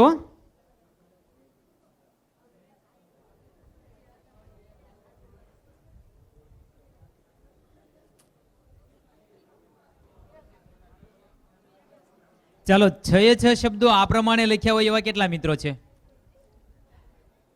તે દોસ્ત 6 આ પ્રમાણે લખ્યા? અરે વાહ, લાવ તારું જોઈ લઈએ. નિષ્ણાત, ગ્રુપ, ગુરુવાર, શ્રીમતી, મારુતનંદન, જયંતિ. ખરેખર એને 6 આ પ્રમાણે લખ્યા છે. ખૂબ ખૂબ ધન્યવાદ દોસ્ત. ચાલો, 5 શબ્દો આ પ્રમાણે લખ્યા હોય એવા મિત્રો. 5માં પણ બહુ ઓછી સંખ્યા છે. આમાં તમને ડાઉટ નથી ને આજ સાચા છે કે ખોટા છે એમ? થોડું ડાઉટ છે એટલે? અચ્છા, આમાં તો સાવધાની સારી, બરાબર ને? સાવધાની હટી, દુર્ઘટના ઘટી, એટલે સાવધાની બરાબર. ઓકે દોસ્તો. 3, 4, ફરીથી લઈ લઈએ. 6માં એક મિત્ર છે. 5માં પણ એક બે મિત્રો. 4, 3, 2, 1, એકેય નહીં એવા પણ ઘણા મિત્રો છે. ચાલો દોસ્તો, તો આ બધા જ શબ્દો સાચા છે, તમને ભલે ખોટા લાગે. એક શબ્દને થોડું સમજી લઈએ. પહેલા તો તમને એ પૂછી લે કે તમને ખોટું લાગતું હોય એવો કયો શબ્દ છે? ગ્રુપ. પછી ઓકે દોસ્તો, હવે ટૂંકમાં કહી દે તો આમ તો સર બધા ખોટા જ લાગે છે. પહેલેથી લઈએ. નિષ્ણાત. તો સર જે ડોક્ટરને ફાઇલ જોઈ હોય કે ડોક્ટરનું નામ જોયું હોય ત્યાં 95 થી 98% ડોક્ટરોએ નિષ્ણાંત લખ્યું હોય, બરાબર? તો મૂળ સંસ્કૃત શબ્દ છે નિસ. મૂળ શબ્દ ધાતુ કહેવાય. તો નિસ એટલે જાણવું, નિષ્ણાત એટલે જાણકાર, અને નિષ્ણાંત એનો અર્થ થાય જેનો જાણવાનો અંત આવી ગયો છે તે. નિષ્ણાંતનો અર્થ શું થાય? કે એનો જાણવાનો અંત આવી ગયો છે, દુનિયામાં બધું જ એણે જાણી લીધું છે. તો દરરોજ નવા રોગો આવે, નવી દવાઓ શોધાય, તો કોઈ ડોક્ટર ક્યારે નિષ્ણાંત થઈ શકે? એટલે નિષ્ણાંત શબ્દ આવે નહીં. આગળ બીજો શબ્દ છે ગ્રુપ. તો ગ્રુપ શબ્દ અંગ્રેજી છે, એનો સ્પેલિંગ છે GROUP. હવે બીજો એક શબ્દ આપણે યાદ પહેલા કરી લઈએ, સૂપ. SOUP. તો સૂપ OU બે સાથે આવે સામાન્ય રીતે, ત્યારે હંમેશા દીર્ઘ ઉચ્ચારણ થાય, અને દીર્ઘ ઉચ્ચારણ થાય એટલે દીર્ઘ ઉ લખવાનું હોય. તો ગ્રુપમાં ર પણ છે, આર પણ છે, એટલા માટે ગ્રુપ આ રીતે લખાય. અત્યારે નવરાત્રિની રમઝટ ચાલે છે એટલે જ્યાં હોય ત્યાં ગ્રુપ લખેલું હોય, પણ એ બધી જગ્યાએ ખોટું જ લખેલું હોય છે. ગ્રુપ પેલું આપણે જેમ લખીએ છીએ ગૃહ એટલે ઘર, એ રુકાર છે, બરાબર? અ આ ઈ ઉ અને રૂ, ઋષિનો રૂ, એ સંસ્કૃતમાં છે, અંગ્રેજીમાં ક્યાંય રૂ આવે નહીં. એટલે અંગ્રેજી ઉચ્ચારણમાં ક્યાંય એ રીતે રુકાર આવે નહીં, ત્યાં રસ્વઈ અથવા દીર્ઘઈ આવે, બરાબર? એટલે ગ્રુપ આપણે લખેલું જે વાંચીએ છીએ એ બધી જ જગ્યાએ ખોટું છે. પછી ગ્રુપ ઓફ સ્કૂલ, સ્કૂલવાળા ભલે લખતા હોય અને એને સાચી જોડણીમાં ગ્રુપ ઓફ સ્કૂલ છપાયું હોય તો એ ખોટું જ છે. બરાબર, એટલે એ ખોટું કહેવાય. હવે ત્રીજો શબ્દ હતો ગુરુવાર. તો હમણાં આપણે તત્સમ અને તદ્ભવ શબ્દો સમજ્યા હતા. એમાં ગુરુર બ્રહ્મા ગુરુર વિષ્ણુ. તો સંસ્કૃતમાં શ્લોક લખ્યો હોય ત્યાં ગુરુ, એમાં રૂ ક્યાંય દીર્ઘ તમને દેખાય તો મને કહેજો. તો જેવી રીતે સંસ્કૃત શ્લોકમાં ગુરુમાં બંને ઉ રસ્વ છે, તો ગુજરાતીમાં પણ બંને ઉ રસ્વ આવે. બરાબર છે, દીર્ઘ આવે નહીં. પછી છે શ્રીમતી. મતી એટલે વાળું, શ્રી એટલે લક્ષ્મી, શ્રીમતી એટલે પૈસાદાર. બરાબર, મતીમાંથી રસ્વ આવે નહીં. અને મારુત નંદન એ શબ્દ આપણે હમણાં સમજીએ. અને છેલ્લું છે જયંતી. આજે જ મેં આ પીપીટીમાં અપડેટ કર્યું. આજે ગાંધી જયંતિ, તો ઘણી બધી જગ્યાએ આમંત્રણ કાર્ડ કે વોટ્સએપમાં આમંત્રણ ફરતું હોય તો જયંતિમાં તી રસ્વ હશે. અથવા તો કેલેન્ડરમાં કોઈ પણ મહાનુભાવ કે કોઈ પણ સંતોનો પ્રાગટ્ય દિન હોય જયંતિ લખ્યું હોય ને તી લખ્યું હોય રસ્વ, તો એ ખોટું, તી દીર્ઘ આવે જયંતિમાં. હવે આપણે મારુત નંદન બરાબર સમજીએ. ભાઈ મારુત નંદન તો પહેલી વાર સાંભળ્યું એવા કેટલા મિત્રો છે? એની બદલે શું સાંભળ્યું હોય? મારુતિ નંદન. બરાબર, તો એ શબ્દને બરાબર આપણે સમજવા પ્રયત્ન કરીએ. સૌ પ્રથમ મારુત એટલે શું? નંદન એટલે શું? બરાબર, તો મારુત નંદન એટલે પવન પુત્ર. હવે મારુતિ શબ્દ જોઈએ. મારુતિ એટલે હનુમાનજી થાય. શું થાય? અને મારુતિ નંદન એટલે હનુમાનજીના પુત્ર એવું થાય. મારુતિ નંદન એટલે શું થાય? હનુમાનજીના પુત્ર. હનુમાનજી એવો અર્થ મારુતિ નંદન લખવાથી ક્યારેય થાય નહીં. આમ તો હનુમાનજી બાળ બ્રહ્મચારી હતા, પણ છતાં પણ આપણે રામાયણની અંદર કથા સાંભળીએ છીએ કે એમણે લંકા દહન કર્યું ને પછી પરસેવે રેબઝેબ હતા અને એમણે સમુદ્રમાં સ્નાન કરવા માટે ગયા, તો એના પ્રસેદમાંથી એક પુત્ર જન્મો અને એનું નામ મકરધ્વજ, એવું રામાયણની અંદર ઉલ્લેખ છે. તો જો આપણે મકરધ્વજનું નામ લેવા માંગતા હોઈએ તો આપણે મારુતિ નંદન લખવું જોઈએ. પણ આપણે હનુમાનજી કહેવા માંગતા હોઈએ તો આપણે મારુત નંદન લખવું જોઈએ અથવા મારુતિ લખવું જોઈએ. મારુતિ નંદન લખવાથી હનુમાનજી એવો અર્થ થાય નહીં. હવે દોસ્તો, આપણે 6 વાગ્યા સુધીનું વિચાર્યું હતું, 10 મિનિટ આપણી પાસે છે. તો વચ્ચે વચ્ચે તમારે કંઈ પ્રશ્નો હોય તો લઈએ, નહીંતર હજી સમજાવવાનું તો બહુ બધું બાકી છે. પણ જે મિત્રોને આવું બધું શીખવું હોય, આ અત્યારે જે પેટર્નથી શીખવાડીએ છીએ ને એ હાઇલાઇટ છે. શું છે? થોડુંક અંગ્રેજી શીખીએ ને થોડુંક ગુજરાતી શીખીએ ને એવી રીતે ન શીખી શકાય. શીખવું હોય તો પેલા મિત્રએ સવાલ પૂછ્યો ને આપણે પાર્ષદજીએ પણ સવાલ પૂછ્યો, તો લાઇનસર ક્રમશઃ શીખવું પડે. મૂળાક્ષર એટલે કક્કાના ઉચ્ચારણથી લઈ બારાક્ષરીના ઉચ્ચારણો, પછી નાના નાના શબ્દો, એકાક્ષરી શબ્દો, 2 અક્ષરના શબ્દોના જોડણી, 3 અક્ષરના, એ રીતે પણ નિયમો છે. એ બધા નિયમો પણ આની અંદર સમાવેશ કરેલો છે. બોલ મિત્ર બોલ. જય સ્વામિનારાયણ. દિવસમાં દી રસ્વ આવે, પણ દી ન લખીએ, રસ્વ લખીએ તો દિન એટલે દિવસ થાય ને દી ન દીર્ઘ લખીએ તો ગરીબ થાય. પણ દિવસમાં દી રસ્વ આવે. બરાબર, ચાલો દોસ્તો. તો હજી કોઈને પ્રશ્ન હોય તો આપણે પ્રશ્નોત્તરીને વધારે પ્રાધાન્ય આપીએ. બાકી તો હજી પીપીટી 2 કલાક ચાલે એટલું તૈયાર છે. એટલે અમે પીટીસી ભણતા હોય ને ત્યારે આમ ઘણી વખત કહેતા હોય, એમાં શું હોય કે પાઠમાં શું ભણાવશું ને વિદ્યાર્થીની તૈયારી કરીને જઈએ, પછી ફટાફટ બોલી જઈએ ને તો જેટલી તૈયારી કરીએ એટલું પૂરું થઈ જાય ને હજી પીરિયડ પૂરો થવાનો વાર હોય. તો એના માટે અમારા સર અમને એમ કહેતા હોય કે દુકાન 20 મિનિટમાં પૂરી થઈ જાય. દુકાન પૂરી થઈ જાય મતલબ બધો માલ ખપી જવો, મતલબ જેટલી તૈયારી કરી એટલે પૂરું થઈ જાય. પછી છોકરાઓને શું શીખવવું, તો એવી વસ્તુ અત્યારે નથી. બરાબર, પણ આ તો પ્રશ્નોત્તરી કરીએ તો થોડી વધારે મજા આવે એટલા માટે સવાલ છે. તો કોઈને કંઈ પ્રશ્ન હોય તો ઠીક છે, નહીં તો આગળ વધીએ. હા બોલો. જય સ્વામિનારાયણ.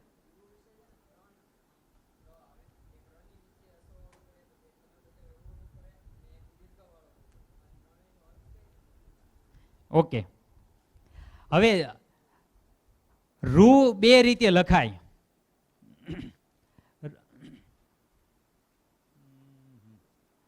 એક રૂ લખવાનો જે સવાલ છે પેલા, તો ર ની અંદર ઉ રસ્વ હોય તો આ રીતે પણ લખાય અને નીચે સાતડો કરીને લખીએ એ રીતે પણ લખાય, અને દીર્ઘ ઉ હોય તો આપણે ઊંધો સાતડો કહીએ એ રીતે પણ આપણે લખીએ. અને ત્રીજું એક ઉચ્ચારણ છે ઋષિનો રૂ. એ વસ્તુ એ રૂ અલગ છે, એ ર અને ઉ. એના માટે વળી પાછું મારે તમને આ પુસ્તિકા બતાવી જોઈશે. આની અંદર જોડાક્ષર એ રીતે લખ્યું છે કે જોડાક્ષર કયો શબ્દ જોડાવાથી કયો શબ્દ બનેલો છે એ પણ આપણે સમજવું પડે એવું છે. દાખલા તરીકે હું તમને એક શબ્દ કહું, દ્રાવણ, દ્રવ્ય અને ઉદ્ધાર, એમાં દ અને ધ. દાખલા તરીકે રિદ્ધિ, સિદ્ધિ, એ જે શબ્દો છે તો એમાં ઘણા લોકો દાખલા તરીકે સિદ્ધિ મેળવી એમ લખીએ, અથવા તો કોઈ પણ શાળામાં જઈએ, એ મેં પીપીટીમાં અત્યારે અહીંયા નથી લીધું પણ એ બીજીમાં એક હતું, અમારી શાળાની વિશિષ્ટ સિદ્ધિઓ. બરાબર, તો એમાં સામાન્ય રીતે સિદ્ધિ કેવું લખેલું આપણે વાંચીએ તો સી રસ્વ લખ્યું હોય, પછી અડધો ધ લખ્યો હોય, આખો ધ લખ્યો હોય, અને સિદ્ધિ કોઈ રસ્વમાં પણ લખ્યો હોય, કોઈ દીર્ઘ લખ્યું હોય. પણ સિદ્ધ એ મૂળ શબ્દ કહેવાય, એમાં દ પહેલો અડધો આવે એટલે સિદ્ધિ આવે. દ અને ધ જોડાય, ધ અને ધ જોડાતો નથી. એટલે સિદ્ધિ, રિદ્ધિ એ બધામાં ધ નથી, પણ દ અને ધ છે. બરાબર, એવી રીતે રૂના જે ત્રણ અલગ અલગ કહ્યા એમાં પણ ફેરફાર છે. છતાં તમે પછી મને લખીને બતાવો, આપણે પછી એની થોડીક લખેલું રેફરન્સ સાથે પછી આપણે ચર્ચા કરીશું. એટલે બધી વસ્તુ એમાં જુદી જુદી છે. આમાં જોડાક્ષરનું એક આ પુસ્તિકા છે ને ભગવાનની કૃપાથી એવી રીતે લખાઈ છે નાની એવી, ખિસ્સામાં રહી જાય. અને ભગવાનની કૃપાથી એની કિંમત નાની રાખી છે. આમ પ્રિન્ટેડ 20 રૂપિયા છે, પણ હજી સુધી કોઈની પાસે 20 રૂપિયા લીધા નથી. વિદ્યાર્થીઓને માત્ર 10 રૂપિયામાં આપીએ છીએ. કેટલા રૂપિયામાં? 10 રૂપિયામાં. 10 રૂપિયાની વેફરનું પેકેટ લીધું હોય તો 5 મિનિટમાં ખલાસ થઈ જાય. પણ આ પુસ્તિકા એવી છે કે બાળક ગુજરાતી વાંચતા છે કે મારી સાથે સાથી મિત્ર શિક્ષક હતા, એનો દીકરો આમાંથી જ વાંચતા શીખ્યો, અને એના જન્મદિવસે એના બધા મિત્રોને આ પુસ્તિકા ભેટ આપી. અને શિક્ષકે એક લખાયું હતું કે મારું પ્રિય, એમાં બધી વસ્તુ આવે, મારું પ્રિય પુસ્તક, મારી પ્રિય વાર્તા, મારું પ્રિય ગીત. તો એને પુસ્તકમાં લખેલું મારું પ્રિય પુસ્તક સાચી જોડણી લાગે વહાલી. તો આની અંદર અમે શું લીધું છે તો વારંવાર વપરાતા શબ્દોની સાચી જોડણી, ખોટી જોડણી. આ મિત્ર હમણાં સવાલ પૂછ્યો પ્રમાણે જોડણી બદલાય તો અર્થ બદલાતો હોય એવા શબ્દો, એક જ શબ્દની બંને જોડણી માન્ય હોય એવા પણ શબ્દો, જોડણી બદલવાથી અર્થ બદલાતો હોય. પછી જોડાક્ષરો કેવી રીતે આવે, પછી જે નિયમો છે, એક અક્ષરના નિયમો, 2 અક્ષરના શબ્દો હોય એના નિયમો, બધું લીધું છે. એક વખત આ વિદ્યાર્થી જોડણી વાંચે એટલે ઓછામાં ઓછા 5000 શબ્દોની સાચી જોડણી સહેજે શીખી જાય. આ નાનકડી આ પુસ્તિકાની અંદર એટલો જાદુ અંદર મૂકેલો છે. આપણે તમારા જે સવાલ છે થોડુંક વ્યક્તિગત આપણે થોડું પછી લઈએ. હજી બીજા કોઈ મિત્રોને કંઈ પ્રશ્ન હોય તો પ્રશ્ન લઈએ. એ વ્યક્તિગત એટલા માટે કહ્યું કે હું મોબાઈલની અંદર તમને બતાવી શકું, પછી અહીંયા લખીને હું બતાવું તો લખવા માટે અત્યારે મારી પાસે બ્લેકબોર્ડ પણ નથી, એટલા માટે થઈને મેં ડિલે કર્યું. એમ નહીંતર તમને એમ થાય સર આ બધું આવું કેમ કહેતા હશે. હજી કોઈ મિત્રોને પ્રશ્ન હોય તો 5 મિનિટ છે આપણી પાસે, નહીંતર આપણે આગળનું થોડુંક લખીએ, વાંચીએ.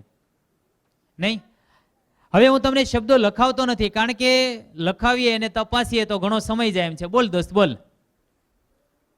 જય સ્વામિનારાયણ.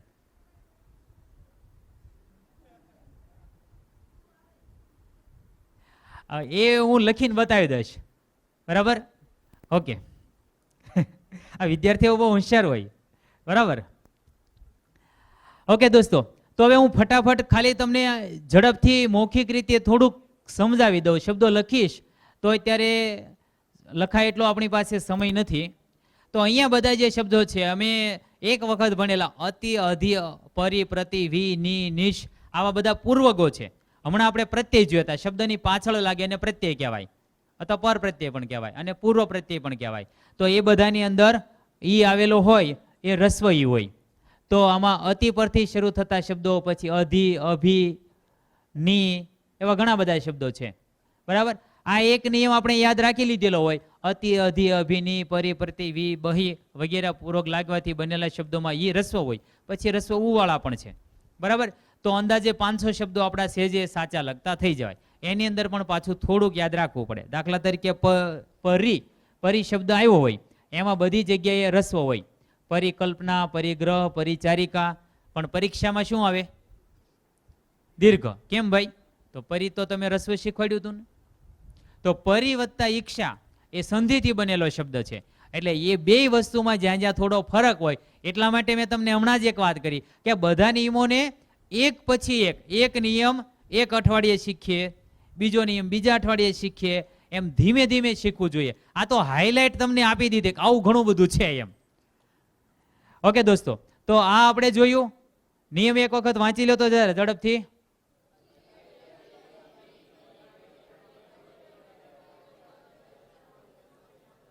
ઓકે દોસ્તો, તો આપણા મનમાં સવાલ થાય કે અંગ્રેજીની અંદર કઈ આવું આવે ખરું?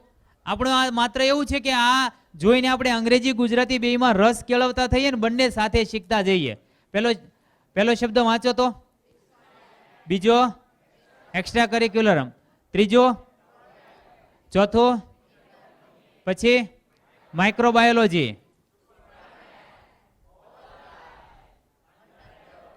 તો આ બધી વસ્તુની અંદર અંગ્રેજીની અંદર પણ પૂર્વ પ્રત્યય લાગ્યા હતા. એને શું કહેવાય? જે મિત્રોને અંગ્રેજીમાં ઇંગ્લિશ મીડિયમમાં ભણતા હોય અને અંગ્રેજીમાં કોઈ શબ્દની આગળ બીજો શબ્દ લાગે એ ખ્યાલ હોય તેવા મિત્રો, હા બોલો. પ્રિફિક્સ કહેવાય. અને શબ્દની પાછળ લાગે એને શું કહેવાય? સફિક્સ કહેવાય. બરાબર. તો દોસ્તો ગુજરાતી અંગ્રેજી બંનેની અંદર ઘણું બધું છે. ડોંગરેજી મહારાજની 3 મિનિટની એક સ્પીચ છે, એ મેં આમાં પીપીટીમાં આપી છે. તમને છેલ્લે ટાઈમ મળે ને જો સાંભળ્યો તો તમે સાંભળજો, બહુ મજાની વસ્તુ છે. હું ડોંગરેજી મહારાજને સાદર નમસ્કાર કરી યાદ કરીને કહી દઉં કે એમણે કોઈ દિવસ વિચાર્યું નહીં હોય કે મારા આ પ્રવચનનો આટલો એવો ભાગ ભવિષ્યની અંદર કોઈ માસ્તર આ જોડણી શીખવાડવા માટે કરશે. એવો એક પ્રસંગ મેં એની અંદર લીધેલો છે, મને ખૂબ ગમે છે, પણ અત્યારે હું એ તમને સંભળાવતો નથી. પણ આપણે બીજું મારે જે છેલ્લે થોડુંક સમજાવવું હતું એ લઈ લો અને પછી પૂર્ણ કરીએ. આ ખરેખર શબ્દો છે એ લખાવાના હોય અને પછી સમજાવવાના હોય. શ્રી કૃષ્ણ પધાર્યા, રાધાજી પધાર્યા, શંકર પાર્વતીને મળ્યા, પાર્વતી શંકરને મળ્યા.